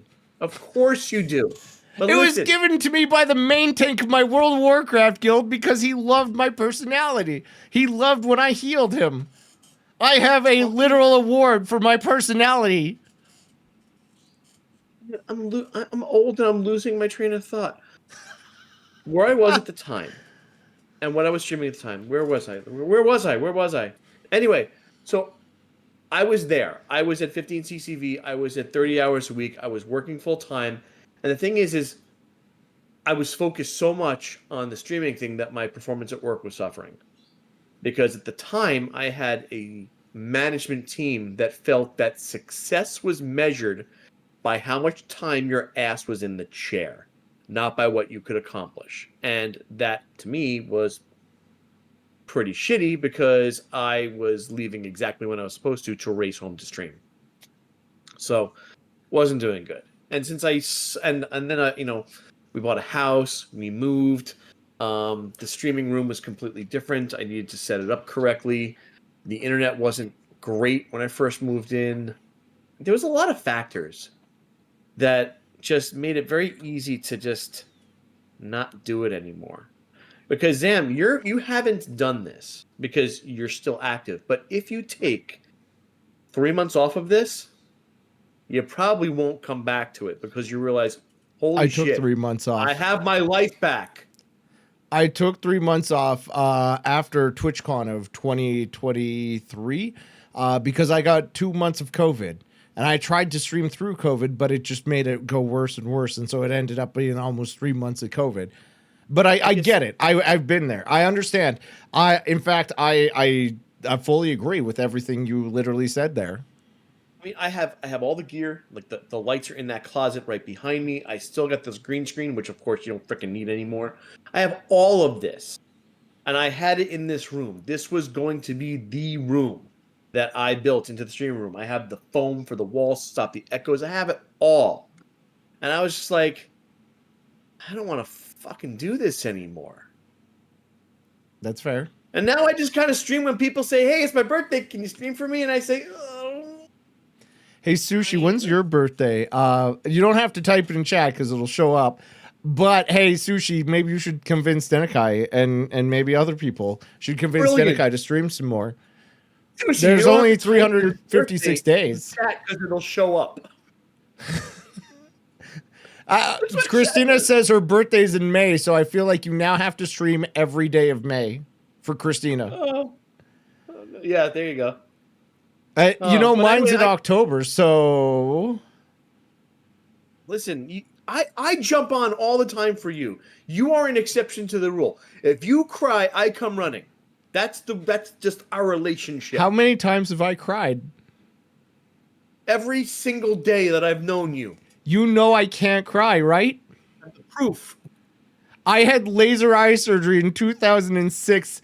One of my biggest symptoms is dry eye. I literally can't cry because my tear ducts dried up, shriveled up like prunes, and they barely produce enough tears to keep my eyes moist when I blink. I cannot physically cry. This is very interesting to know. And I guess when I say cry, it's a... Oh, so you meant whine. You meant whine. Complain. Okay, you meant the second definition of cry. Bitch and moan, yeah. Wow, and you say I do that every day? Well, I mean, I'm constantly being... Listen, folks, I know that you think Zam is a strong, capable man, and he's got this personality. God gamer. Takes charge of a room. God gamer. But he's a very sensitive guy. No, go back and add God gamer. Everything bothers him. I have messages. Oh my God, he's like... Denakhai, there's a hole in my sock. I don't even think I can go to work. And I'm like, Zam, just put on the sock, put on the shoe, forget about it, get your butt to work. You need to make the money. He goes, my life is over. And I'm like, it's just a hole in your sock. This is, just replace hole in the sock with anything in the world. And that's Zam's messages to me pretty much daily. That's strange. That would never sound like me. What do you mean? I'm getting fucking outed here. Oh my God. I have a hole in my sock and it's been pissing me off all day. That's not you at all. All right. I didn't know we were going to read DMs here live on air. Jesus. I already told you that he sends me a picture of his nuts every day, right? I've done this. They're almonds. They're nuts. They're seeds. Almonds are seeds. They're nuts. No. They're like They're tree cashews. nuts. Cashews aren't nuts either. Oh, they're tree nuts. Yes, and you're next. No, they're tree nuts. They're tree nuts, and you send me a picture of your nuts every single day. And the thing is, I like the picture of your nuts every single day. My wife doesn't appreciate you sending pictures of your nuts to me every day. But why? I What explained is it. We've what has got she something got? special. What she got against my nuts? Come on, how do you got to respond to that, Sam? All over me. Anyways, do you have any allergies like nuts? I don't have any allergies, but when I was younger, we believed that I had an allergy to a artificial color, FD&C yellow number 5. Whenever I would have something like that, I would break out into hives and get sick and bleh. That is But the I first outgrew time that I've allergy. ever heard of someone being allergic to a color. An artificial color, chemical. I mean, it happens. Whoa! Dot, at thank you. you for the support and the subscriptions to everybody. Much appreciated, my guy. You don't have to. By the way, we're doing a podcast. What are you doing? Subscribing during a podcast. Jesus. Aw. But he's the coronation of real talk. That By is the way, this this a is like- coronation? Because nobody's getting crowned. So I feel like it's the inaugural episode. Did I pronounce that right, Denakhai? Your voice did not go over when you put the hat on. I'm not saying anything. I'm whispering. Well, nothing's coming through is all I'm gonna say. You're nothing coming through. Did you know I actually do have a crown? There you go. Now that your head is so big. That's what she said. Ayo, hey. That's great. Oh god. The things streamers do for content. I have a crown. Sam, tell me about your food allergies, if any. I'm about me. lactose intolerant, but not Okay. drastically. And if it's fermented, I can have it. I think I'm actually getting over my lactose intolerant by working out and losing the weight that I pretty much mentioned earlier. I feel like because I'm getting healthier, I'm not as violently allergic to it, and it's not even violent. I fart and possibly shit myself if I have dairy. Oh no. Beyond that, I'm allergic to a pill that costs 10 cents and is banned in Canada. It is called Bactrim. It is an antibiotic. It was cheaper than penicillin. It's one of the cheapest antibiotics on the market. And yeah, I'm allergic to it, and I don't know why it's banned in Canada, but it just means that I can trust all the antibiotics in Canada, and if I go overseas, I hope nobody gives me Bactrim. I don't think you have to worry about that. I've never heard of it, so I think you're good. Okay. I just won't get infected, and then I'll be fine. Don't get infected. Okay. So it's funny that you said that you're lactose intolerant, so you consider it an allergy, because I too am lactose intolerant. But as you get older, that's really not uncommon. We're really not supposed to be eating and consuming lactate after a certain, developmental stage. We're just, humans, and we do whatever. I'm still we want. baby-faced. I'm waiting for Huh? my hair to grow. I might as well be a baby. Goo goo gaga. Goo goo freaking gaga. But I do. I mean, if I take a lactate pill, I'm good. But things get me. You know what? The fatty dairy gets me. I'm okay with like cheese. For some reason, cheese doesn't bother me at all. But more than a half a cup of milk or a cup of like a serving of ice cream, those things will get to me. It's the fatty. But the thing is, if I don't have a steak for a while, a steak hits me in the same exact way. I'm just getting old, maybe. Maybe that's Probably. it. I can have a steak just fine. Old man gut. That's fair. I just know that I can have Greek yogurt. It's American yogurt that doesn't sit well, but like cheese is fine. If I have milks, creams, sour creams, all that sort of stuff, that's when I'm not going to have a good time. Also, I heard a meow, and I'm hoping that's your cat and not one of my sound effects. It may have been me. Okay. Do you have cats in your room? I have an animal here. This is Why do you Taylor. let your cats in your office? Their hair gets in your fans, and then your computer overheats. Because they're beautiful animals. I love my kitty. Bye, kitty. I have birds, but they're not in my office. She did not like being outed at all. She's just like, she was laying here all comfortable. I picked her up. She's like, fuck you. There are 2 cats in here right now. Okay. How many cats do you actually have? I have 8 cats. 8. What Eight. are all of their names? All of What them? are all of their names? Taylor, Jennifer, JT, Rebecca, Stacy, Larry, Angel, and Steven. How do you come up with such bad names for cats? They're human names. I think it's funny. Because Why? then when I talk to people and I say, Steven threw up on the bed, they're like, Steven, what is that, your son? Like, why is he throwing up on your bed? No, it's a cat. Okay. Stacy ran away. Stacy, oh my God, Stacy. Like, have you contacted the police? No, they won't do anything. They consider Stacy a pest. And so that's a whole reason you name them human names. Oh no, also it's just easy. It's easier than trying to like think of like fluffy.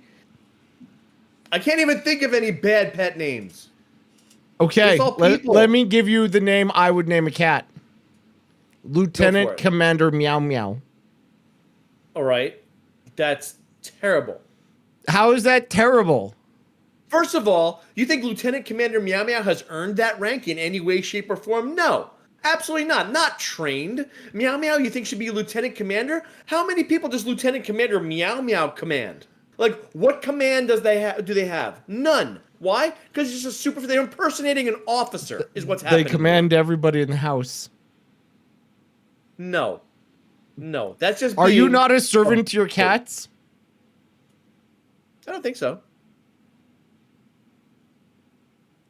Do they think so? I mean, I will concede to the fact that I have zero control over what they do, but they also have zero control over what I do. I feel like if they meowed at you enough, you would feed them. No, I would probably put them in another room so I didn't hear them meow. Wow, that's animal cruelty. I will call PETA after we're done here.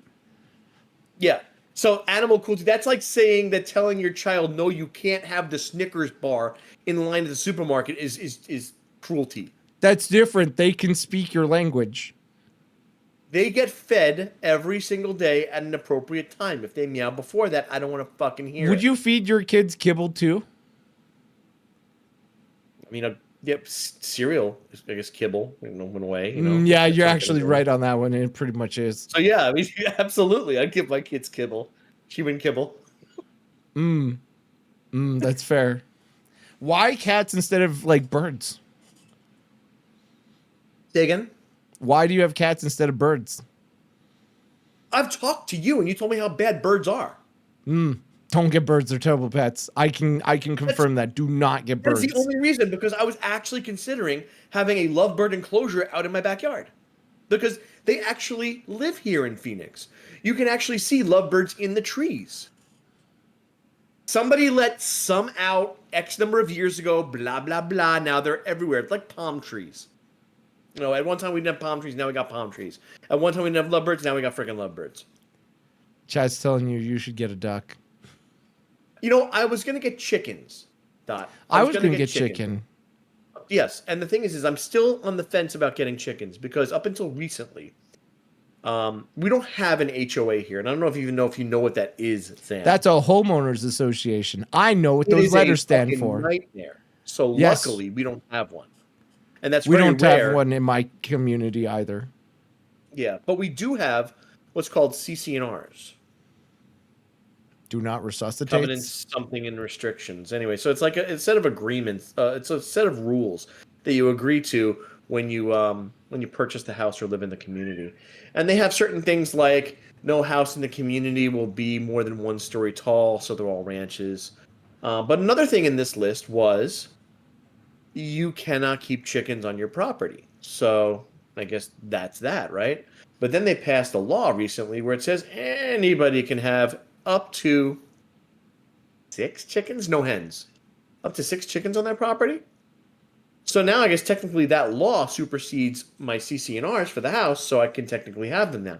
So I've been doing the research, and I've actually, I've picked an appropriate enclosure that I'll purchase, and I can go and you can buy like day-old chicks for like $1 each, but hopefully they're not boys, because otherwise you gotta, you know, call Chicken that cruel. I'll nuggets. probably feed them to my cat.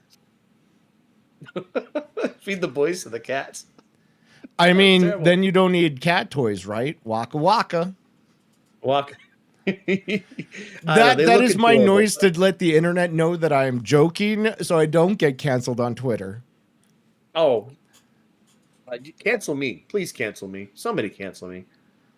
That'd be so great. Yeah. It would feel great. It'd feel like you're important again, kind of like being invited for the inaugural episode. Sam, why didn't you get chickens? Why don't you have chickens? Is it just you haven't? I gotten them don't yet? want to build the enclosure. First off, second off, my my house is near a bird sanctuary where there's a lot of hawks and stuff, and so I'm slightly concerned I might wake up to dead chickens in the morning. Beyond that, it's also stinky, and I also have a neighbor that is a snitch. It's totally legal, but I bet she would complain every moment of every day about it. You have one of those good neighbors. I'm sorry about that. Did I ever tell you, or you ever hear the story of how I got the police called on me? No, what'd you do? Is it because you're screaming and you're streaming? Yeah, I wasn't streaming. I was guest streaming on somebody else because I had been moving my grandfather into an old folks home at the day. And I inherited his firearms and ammunition and everything. And after moving him into the old folks home, I took the ammo and left it at my front door and put the weapons under lock and key. And then I was like, I am just going to crash. I'm going to play some Overwatch with some friends. And apparently the cops were called because I was yelling, "Why won't you die?" over and over. So the cops came over to make sure I wasn't having a domestic dispute. And as they knocked on the door, which has a window, they saw the ammunition and the hunting supplies I inherited from my grandfather, which should be locked. But I was like, I am done for the day. And there's this box of ammo clearly at the front door. And so the police escalated it. And I had to be like, there's no one here. I live alone. There's no women. I'm not beating anyone. Please come in, officers. Go ahead and explore why you have ammunition at the front door. It's because I just moved my grandfather to an old folks home and I literally just finished for the day. I'm sorry. I'll get that taken care of right away. Wow. All because my window was open and I yelled during playing Overwatch. You have said on occasion during your stream, and I didn't actually have this in context, but you've actually said that it's hot in here. I'd love to open up my window, but if I do, my neighbor will complain. I've heard you say that, and now I know to what you were referring. It's not just that issue. Obviously, there were other issues. We had a water shortage, and I had to water at night because it was a $2,000 fine. And previously, people were getting warned in my community, and I'm willing to bet it's the same snitch that was calling in and be like, "Oh, they're using water. Oh, they're using water. You better get out here." It's so dumb. It's so dumb. Why do people have to be that nosy, right? Why do they have to be caring about other people's business? I believe the song goes, just like me, they long to be close to you. I don't want them to be. It's why I like leave all of my blinds closed because I don't want anybody to see me walking around. I mean, I don't want them to know I exist. It's not that I walk around naked in my own home.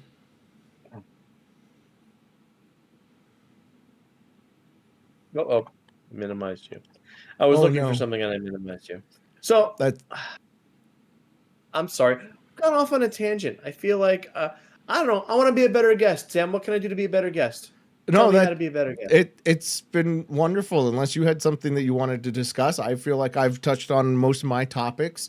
I feel like I'm going to have you come back for another episode because I don't think I know enough about Denakhai yet. And, you know, you say you want to be a better guest. I think we're decent, gosh darn good guests that everybody would be like, hey, why don't you bring Denakhai back? So I'm going to say keep your schedule open. I've already told you, and I'm going to tell everybody in chat too. This man has an open invite that if he ever is missing anything to do, I am 100% ready at any time to make an ass of him. Okay, I'm good glad way. that that's the set. You guys Why know not? this. I'm free tomorrow. I'm recording these on Thursdays. I'm editing tomorrow. I've got YouTubes to make. I've now got to edit this. It's not going to be that much editing. Games with me. I'm sorry, I don't play games myself, except for right now I'm playing Eidolon, which is an idle game that I don't even have to play. Not even a game. You're right. Yeah, it's not even a game. Yeah, that's the only games I play these days. That and clicker games, but the clicker games click themselves now, so I don't even have to play that. Hey, I do want to mention something real quick if we still have time. Is that okay? We have plenty of time. I'm literally going until I say that we're bored or boring and that we'll end it. Fantastic. So I recently had some family over to my house for 2 straight weeks. I invited my twin nephews, who are 17 years old, to my house for 2 weeks. And about 10 days into that visit, their father came, my brother, came with his girlfriend for 4 days, and they left at the end. All right, of 2 you're weeks. losing me. I don't care anything about your family and who's related to who. You had 2 17-year-old boys over, okay? Yes. Okay. My nephews. Your nephew. Okay, that's incredibly important, right? That they're your nephews? Yes. My brother. So anyway, so my nephews come by, and all they do is sit on the couch, play Switch, and giggle. That's the best house guests ever. I have to feed them, but that's basically their whole day. They play Switch, they giggle. It's just an enjoyable time, right? Oh my God, I'm freezing like crazy now. So I'm going to stop maybe moving. So one thing we started doing, we started playing some of the older golf games that I used to love. And one of them was on my PlayStation called Everybody's Golf, which they canceled the online thing. But I've learned recently that there's a new Everybody's Golf being released in just like a week and a half on September 5th. It's called Everybody's Golf Hot Shots, and it's for the Switch, the PS5, and PC. So I know this goes back to our first topic, I'm really looking forward to playing Everybody's Golf Hot Shots. That wasn't our first topic, but okay. Second topic? You said games. Third topic? That was at least my third question on. Can we get a fact checker? I literally wrote questions to ask and talk about topics on a post-it note while I was at work. I was like, oh crap, what do I want to talk about, Denakhai? And then I stuck it to my monitor so that every... Hold it closer. How do you write anything on that? It's so tiny. Okay. Picks, yes, golf. I absolutely love. We were playing.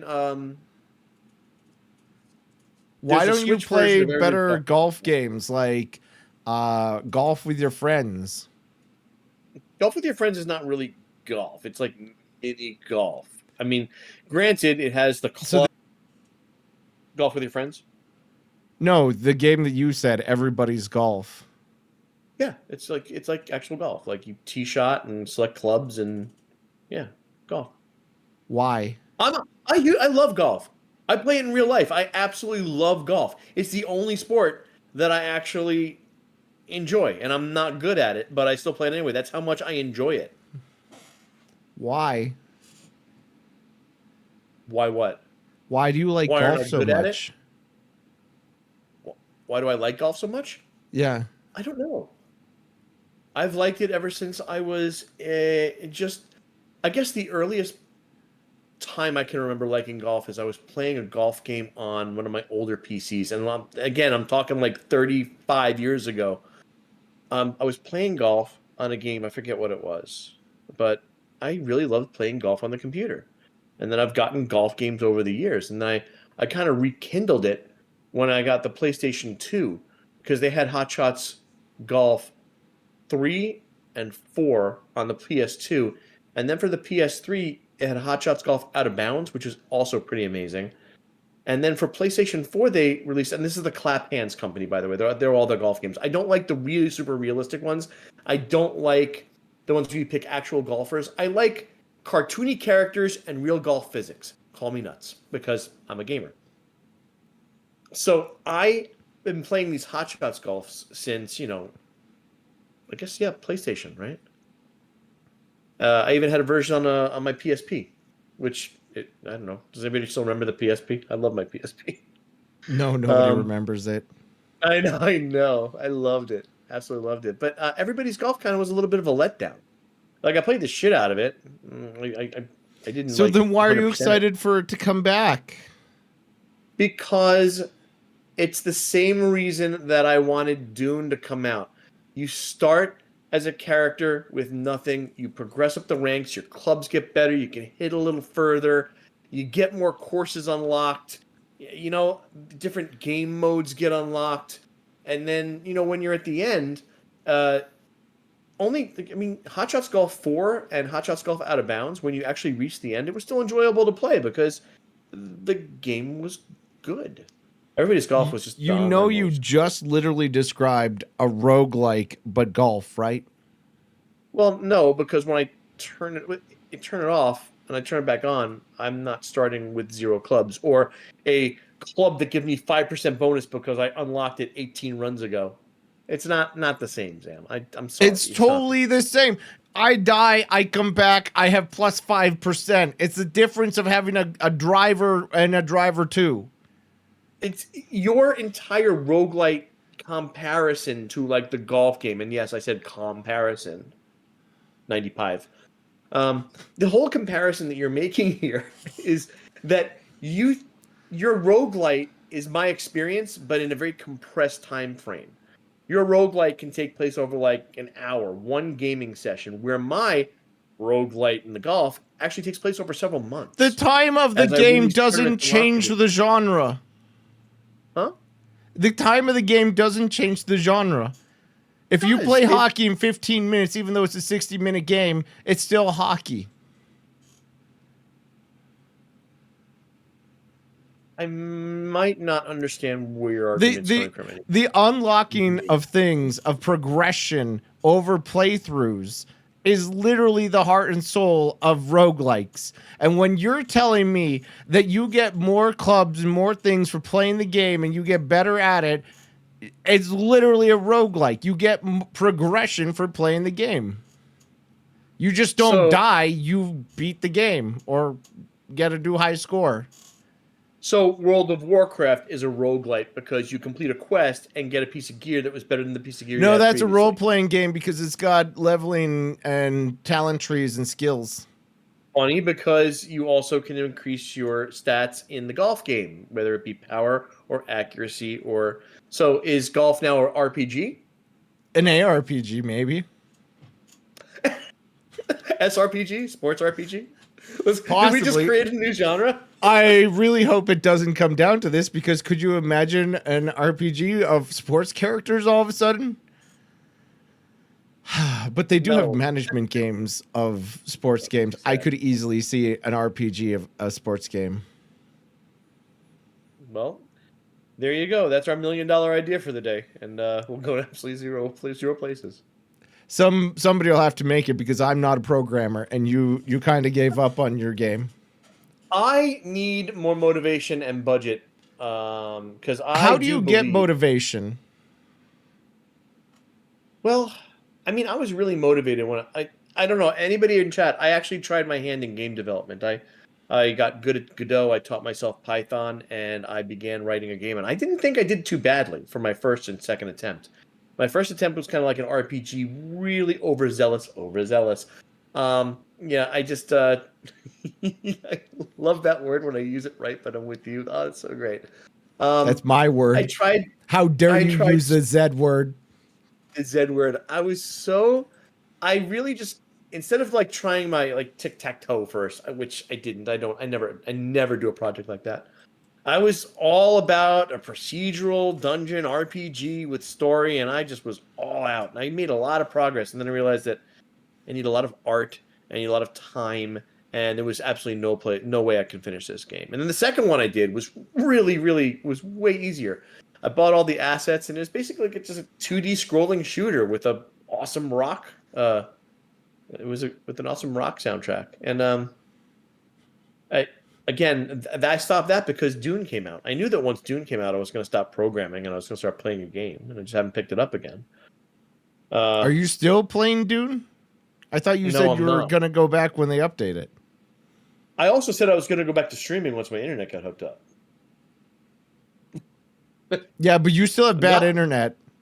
I mean, your picture keeps freezing. That's clearly the internet, right? My internet is amazing. I have NVIDIA broadcast, which is kind of poopy. That's what the issue is, because I don't have anything set up behind me. That's something so American. I don't know what it is. I don't know your internet providers except for Comcast. I'm sorry.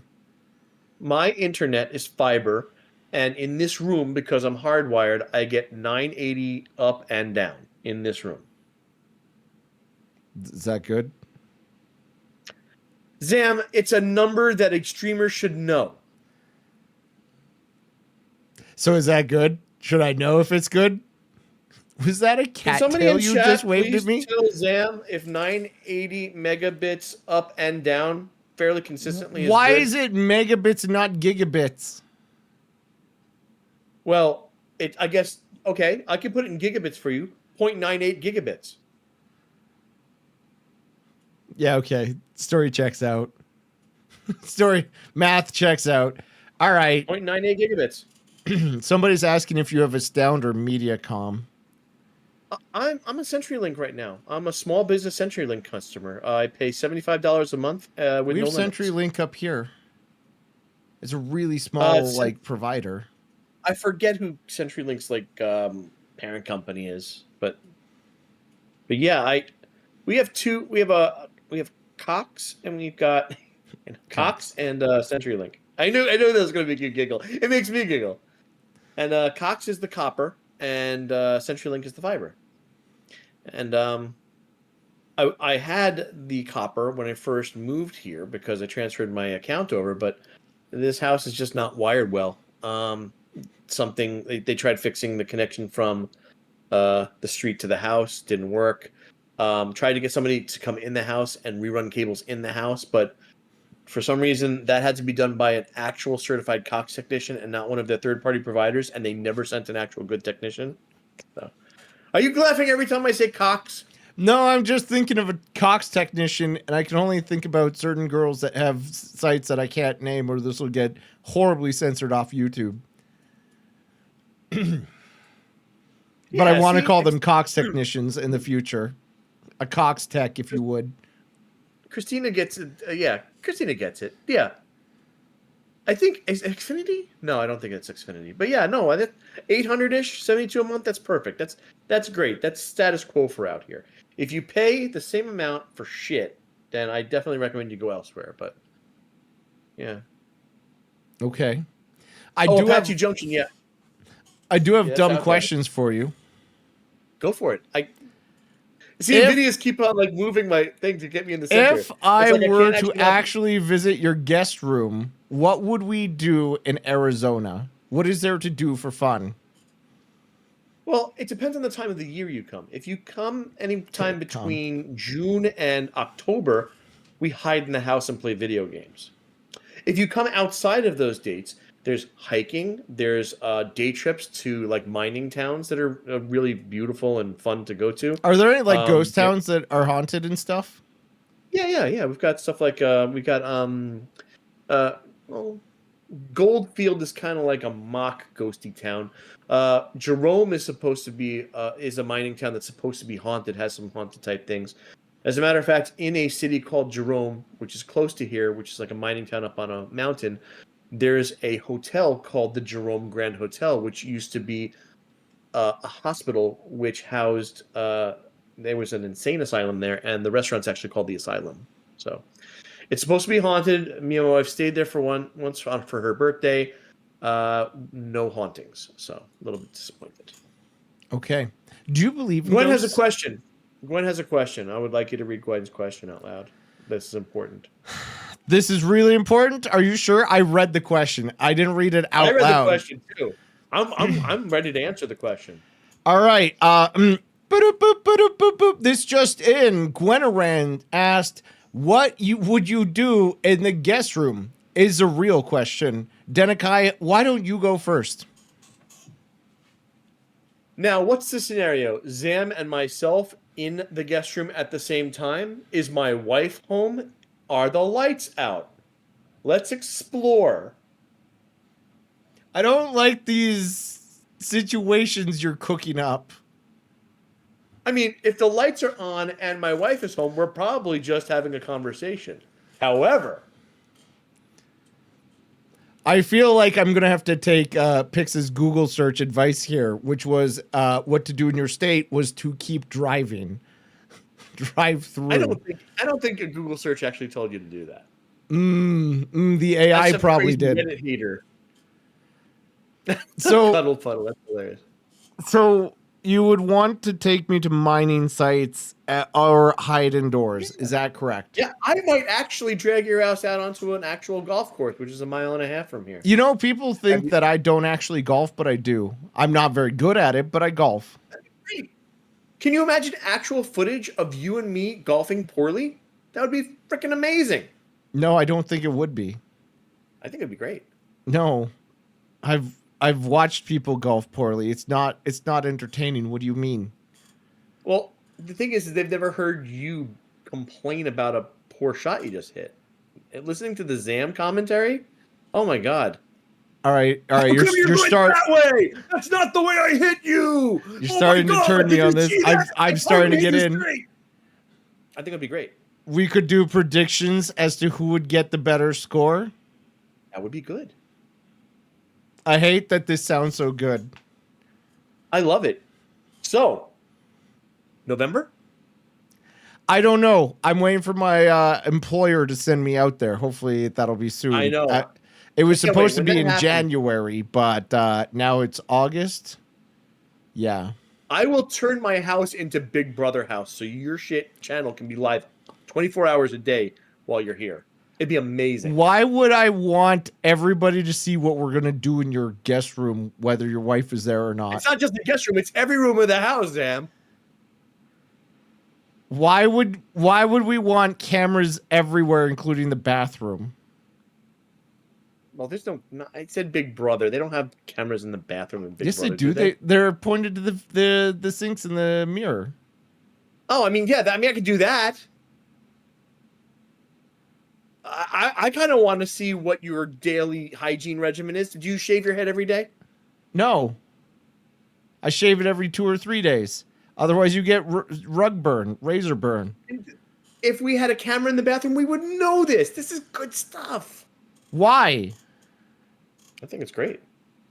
You don't understand how much people want to know about you, Zam. How much they want to be embedded in your life. I can help you with that. I mean, I kind of do, because literally, do you know how many people are here, here to watch us just talk? There's literally nothing going on, and yet people want to know about us. I can't actually see a viewer count. I'm going to assume there's 9 million people watching us because I'm that interesting. Yeah, okay. I'm going to wait till this goes on YouTube and gets 9 million hits, and then I'll message you and be like, oh, it was only 9 million hits. You were right. My life is ruined. Everything sucks. I have a hole in my sock. See, I told you.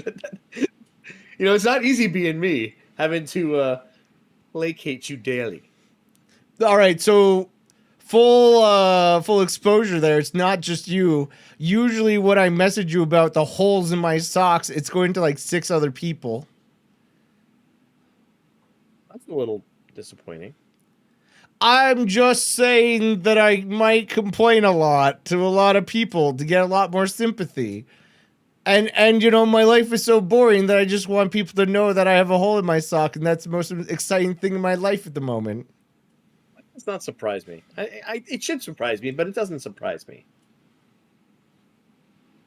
Okay. All right. Okay, what's next on your post-it list, Zam, fam? I'm sorry, I went through my entire list. You don't see it, but it's not that many questions, which is why I asked if you had anything you wanted to talk about. I assumed it was going to be keeping us busy for hours. It's already been 2 hours. What do you mean it's been? I also have questions for Lambo. And I also thought of questions for Chin. Questions. I'm down. I also thought of questions for Gorlath. All right, well, ask me some. All right, fine. I'll ask you a question I'm going to ask Lambo, and then people on YouTube are going to be like, "Oh, Zam asked all the same questions to everyone."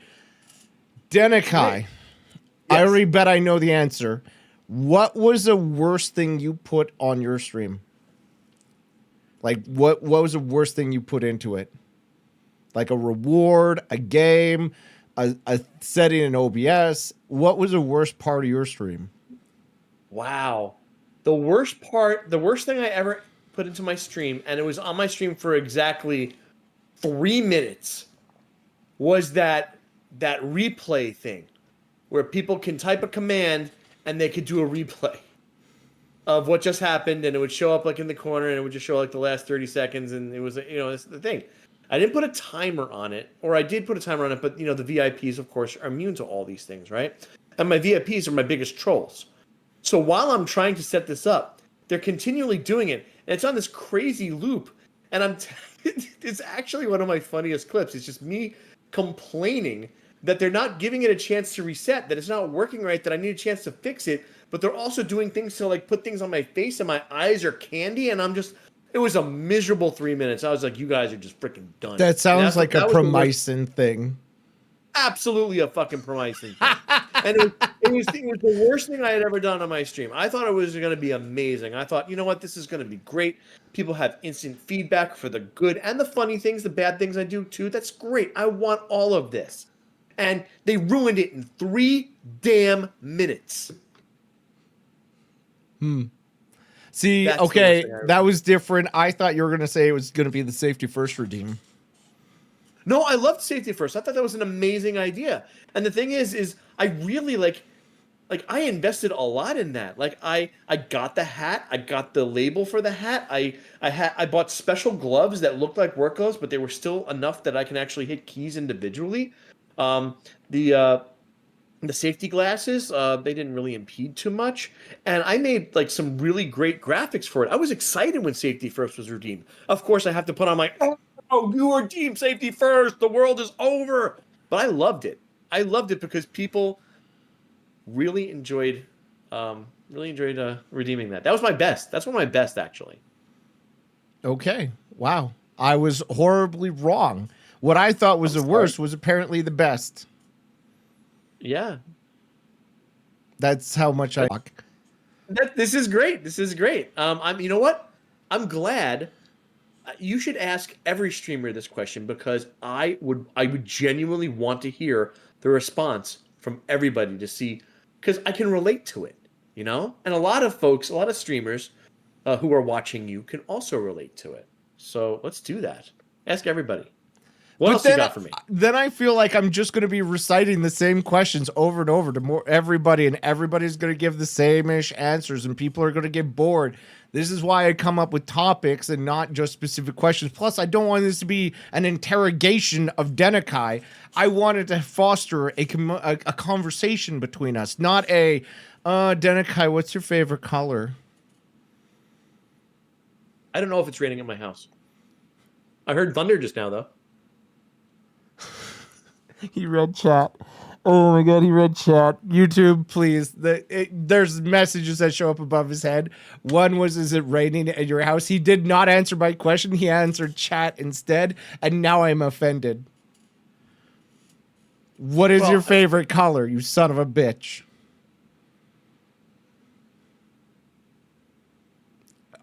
So you know as much as I do that cameras change colors very often and can be whitewashed. I know.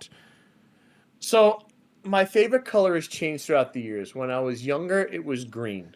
Oh my god! I remember this specifically because I had a green room when I was in my house, and then in high school it was purple, like royal purple, not like lavender or anything. It was like a royal purple. And I think in my adult-ish years, my favorite color is blue. I see. Any shade. Very interesting. I'm so thrilled that we had that conversation. I'm glad I'm getting to know you more about your color. I'm not going to remember that. That is going straight into the memory banks and deleted. What would have made it more interesting for you? I don't know. Bro, who answers that question? Who answers that question with like their entire life history? Oh, when I was young, I liked green, and then when I was old, I liked blue. I'm sorry. Ask it again. I apologize. Ask it again. No, I'm not asking it again. I already asked it once. I'm just gonna give you one word answers because obviously that's what you want. Oh my god. All right. How do I get you to answer 2 words as an answer? Ask Okay, how do I ask? words. All right. This has been great, Denakhai. I guess I have to go now. Oh, stop it, you big baby! You got a hole in your sock. No, I'm not even wearing socks. I would show my feet, but I don't think the internet allows that. You have a very strange idea of the internet. You can show your feet. For free? You can show your feet for free. Yes, you can. You know, I gotta tell you something. Zam. Yeah. Sorry. Before you ask your question, I don't answer it again because Chad has asked something kind of interesting. The question that has just been asked is actually a very interesting question. Now, I don't know if I'm sure that I you know the reason. answer. I know the answer. But does everybody else in chat know the answer? Do you want to give that information? Because I feel like that could potentially be doxing. Who the hell cares? My name is Michael Denakhai, and I live in Phoenix, Arizona. I'm not going to give you my exact address. However, spoiler alert, I'm the only Michael Denakhai in the goddamn U.S. So if you look up my name, you're going to find me. But nobody cares. Nobody's going to look for me, Zam. This is bad internet, like, 101. You're supposed to protect your identity even loosely behind a veil of secrecy.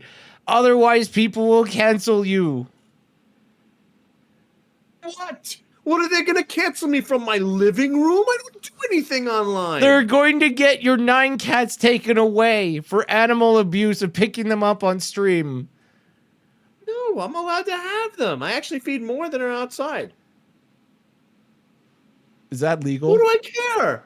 I thought, you know what? I really did think the way you did. When I first started streaming, I was like PayPal professional because my last name's in my email address. I don't want anybody to know that. Change everything about me. Hide everything about me. Nobody's going to find out who I am ever, ever, ever, ever.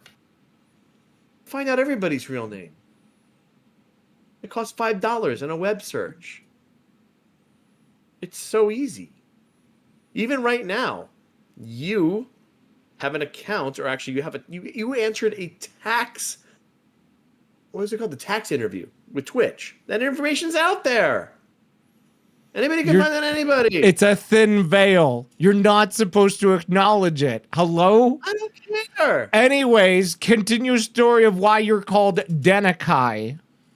All right, this is where it gets crazy. So my name is Denakhai, and I was in the Army. And one day, I had a drill sergeant that was trying to read my name on a piece of paper. And he was like, Denakhai.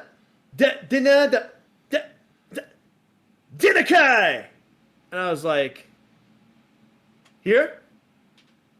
I have never forgotten that pronunciation of my last name. Never.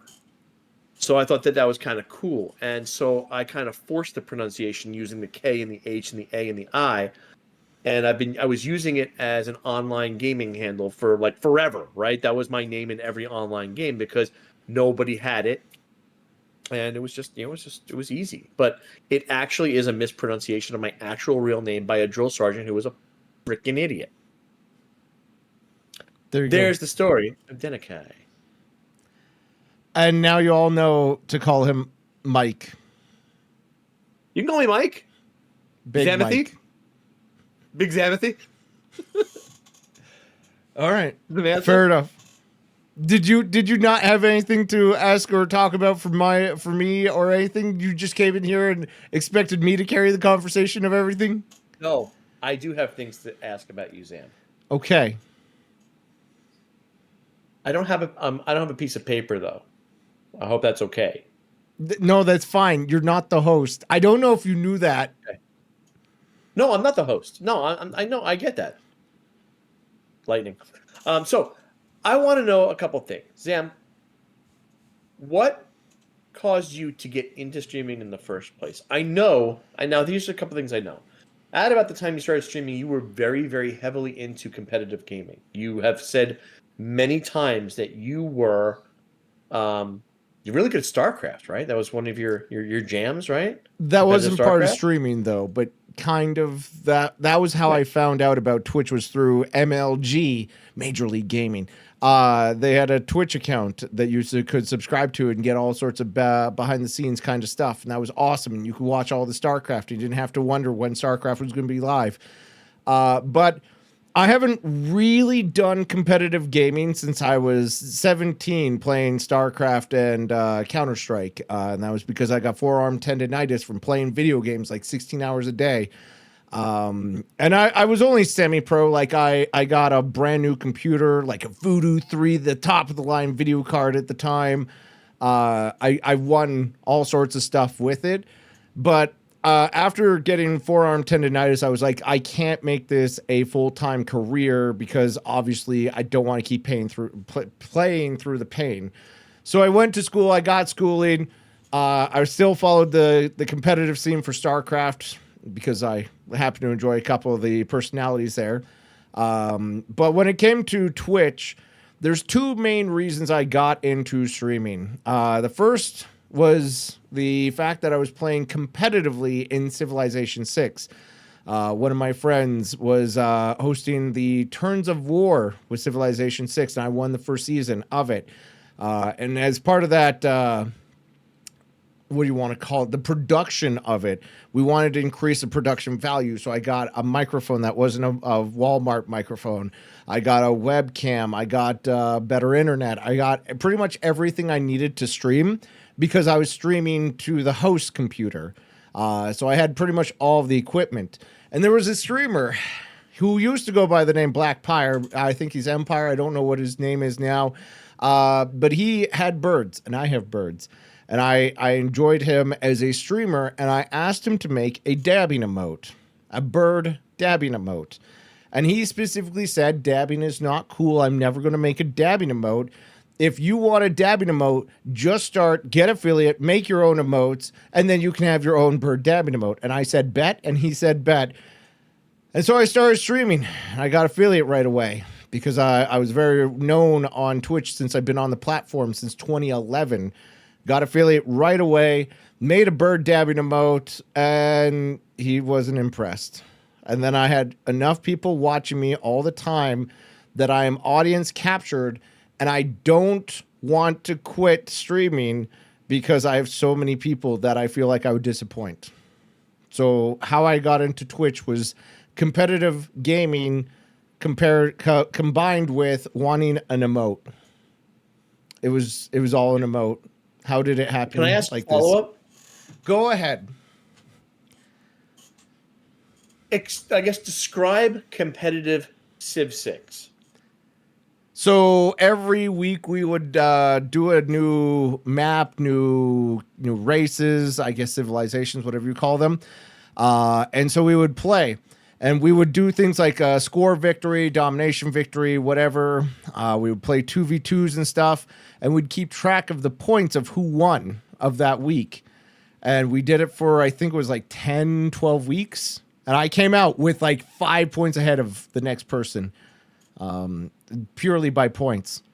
And I abused it because I was I put a lot of emphasis on science back in the day because science was the major victor.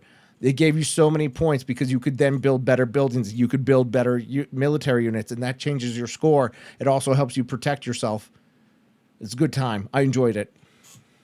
That sounds amazing.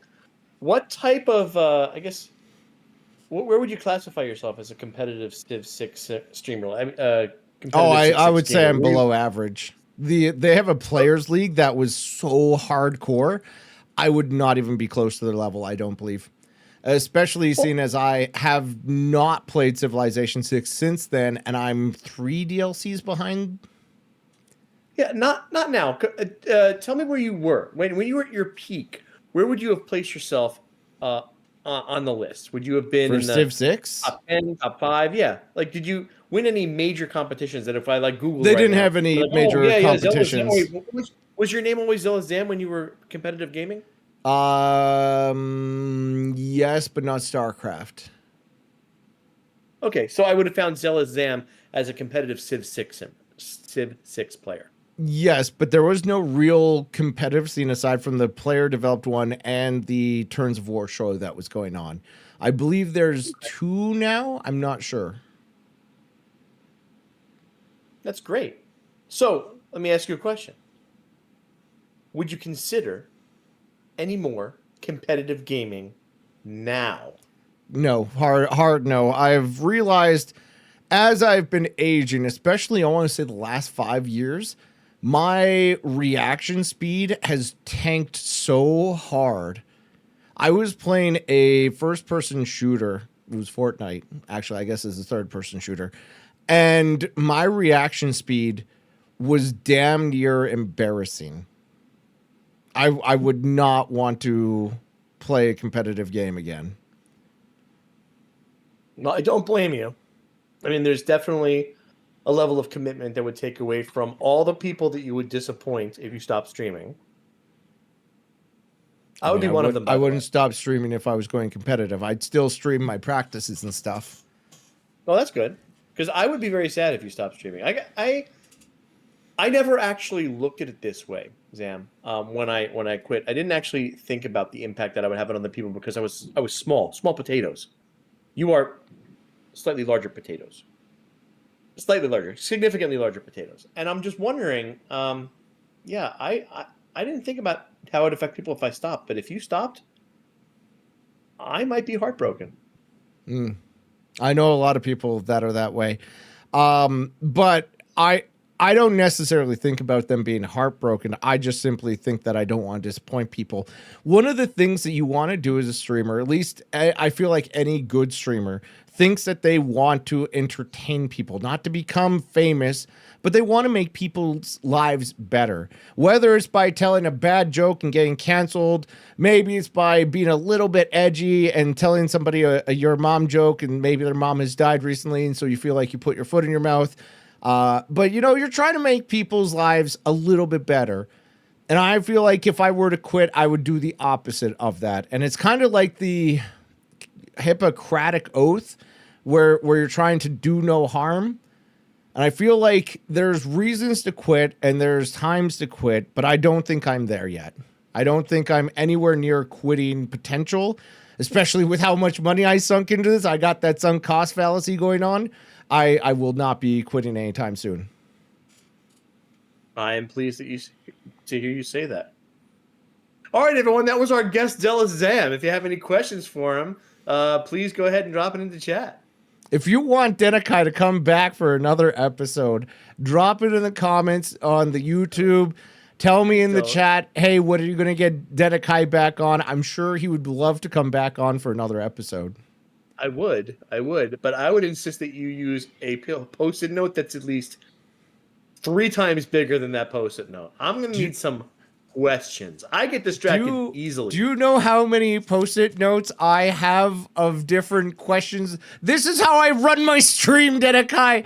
When I'm at work, these are the only Post-it notes they afford me. I forgot to bring my streaming book to work, so I was on a Post-it note. I'm going to buy you a damn notebook or something. I have a notebook. It's over here. Like if you can't put these notes into your phone, I will turn this old school. My streamer book. It has all the fucking notes of all the streams I do. I keep notes of everything, including finding a way to stream my pants fire. Dude, that was a long time ago. You obviously don't note everything in there. I note most everything. Like, the pants fire was a long time ago. You have like 7 pages filled out. How many blank pages are there? Oh, okay. The Hall of Glory. I left pages so that I could expand on things because normally, like, when I finish a thought, I'm not finished. I want to expand on it, but I want to do something else, so I'm going to put it on the next page so that I have room to expand my notes. And then you know what lets you do that is like digital stuff. My notes for like ZamCon wording. are in purple. ZamCon. Hey, by the way, everybody, ZamCon's coming up. Pretty excited. You're not wrong. excited for ZamCon is ZamCon? coming up. Who's excited for these Sorry? guys?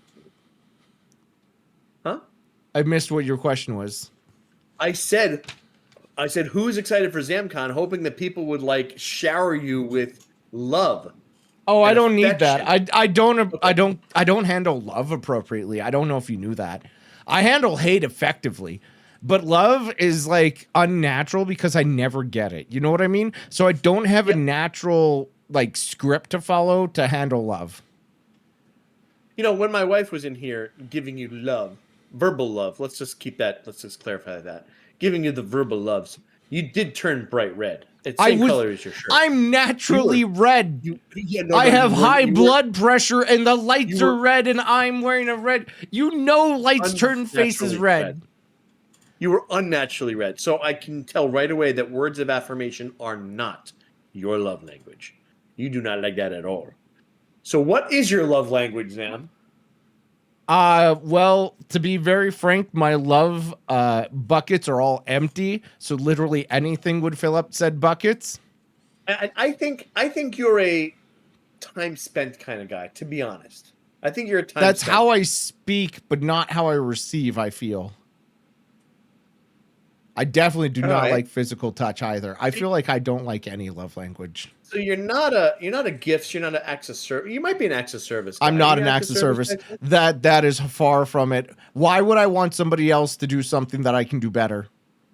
Okay, there you go. So what is the love? I think your love language is time spent. I think you just want somebody to be there with you. No. Yes. No. You're wrong about yourself, and we will explore this further, I guess, on part 2. Okay, part 2. I'm gonna have a post-it note too. Part 2, we find out about Zam's dating preferences and love languages with Master of Love, Denakhai. No, the wife is the master of love. She's the loved one, and she will be the one guiding me through that portion of said interview. Should you get a second camera for her and I make this a 3-way screen? That's exactly what you want, a 3-way with my wife. Ayo. Ayo. Anyways, I think this is a good time to stop, and we'll rehash it in the next Denakhai episode when we have one. The part 2, the psychological evaluation of Zam. Sure. Is there anything that you want to talk about with the chat before we go? I don't know. I did insult you by reading chat instead of listening to you. Now that you're giving me permission to read the chat, this is kind of okay. I guess I would be more than happy to take some questions if they dump it into chat. If you want to keep me around for a few more minutes, sure. We can keep you around for a Q&A. I have obviously nothing to hide. Like, ask away. Okay. While we wait for the Q&A from the chat, would you say that you have a sensitive gag reflex? Not anymore. How did you get over it?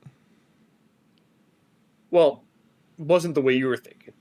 The way I'm thinking, I'm bringing it up because I've been trying to like brush my tongue because I feel like my breath has been atrocious. So I've been trying to like brush my tongue, and brushing my tongue makes me gag. So I'm literally thinking about like, how do I stop gagging while I'm brushing my tongue? It's not sexual. It's oral hygiene. No. I also gag when I try to brush my tongue, and I guess that's. I mean, you are actually triggering the physical thing that causes the gag reflex. I guess you were talking about like a smell or a sound or a sight, something that's not physical but that causes you to gag. You know, like I remember when I was working in a job a million years ago, I picked up a trash bag and somebody had spit on it and my hand was in somebody else's saliva. I immediately gagged right there. Had nothing to do with the reflex, like actual physical reflex, but just that act made me gag. That doesn't make me do anything, but actual touching the spot, I hope that never goes away. That keeps me alive, right? How does it keep you alive? It keeps you from, like, it's a safety mechanism, man. Yeah, but you swallow things anyways. Like, what's the problem with having things there? When you do that, it goes down the right pipe. The gag reflex is for the wrong pipe. You don't want food going into your lungs. That's what a cough is for. The gag reflex is not for call. What are you even on about? The gag reflex is to make sure you don't choke. I feel like we may need to explore some anatomy in part 2 too. Okay. Well, somebody was asking why your military did not pay for your school. I think it's because it wasn't actually a university that was accredited. It was more like a trade school. Okay. That may have been the reason. But I did try to... Oh, shoot. I may lose power. Okay. Yeah, I'm on my UPS right now. So I think it was because I tried to get some reimbursement from them, but the reimbursement was very, very small because it only paid for a portion that school could have been accredited for, and that was like some math for some of the audio classes. It was just, it was not. Whatever. It was just difficult because it wasn't actual college. Another question is, how did you meet me? I met you through... I don't remember how we met, but it was definitely through Twitch. It was Mana. It was Mana. Was it Mana? But so Mana knew you, and Mana knew me, and Mana had me raid you, or had you raid me, or how did that work? I don't remember the exact moment. Mana mentioned something to you while there was a person in my stream, and you showed up to bother said person. Well, that'll happen. I did like to bother people. Sounds like me. On point. Another question, how would you feel if somebody were to say, kill your pig in Minecraft? I would have to say that's the whole point of their existence, to be killed for the goddamn pork chop. And experience. I'm sorry? And the experience. They drop experience as well as the pork chop. Oh, yeah, experience, but I'm just talking, like, the pork chop's the most important thing. Okay. Fair enough. That was all of the questions, except for like how I don't gag when I touch soggy bread. I don't touch soggy bread, but that wouldn't cause me to gag. Yeah, my electricity is flickering like a motherfucker right now. I don't know how much longer I'll be here. That's fair. We're out of questions. We could go ahead and end it here. Denakhai, thank you for showing up. I will definitely have you on for a second episode. Any last minute messages you want to share with chat? Anything hopeful? Anything happening in your life that you want people to know about? You can achieve your dreams. Zam is living proof. I don't have dreams, but thank you. All right. Well, Denakhai, thank you for showing up. I will see you around. I'm going to hang up on you now, okay? Hang up on me. Miss your face. Talk soon. Okay, bye.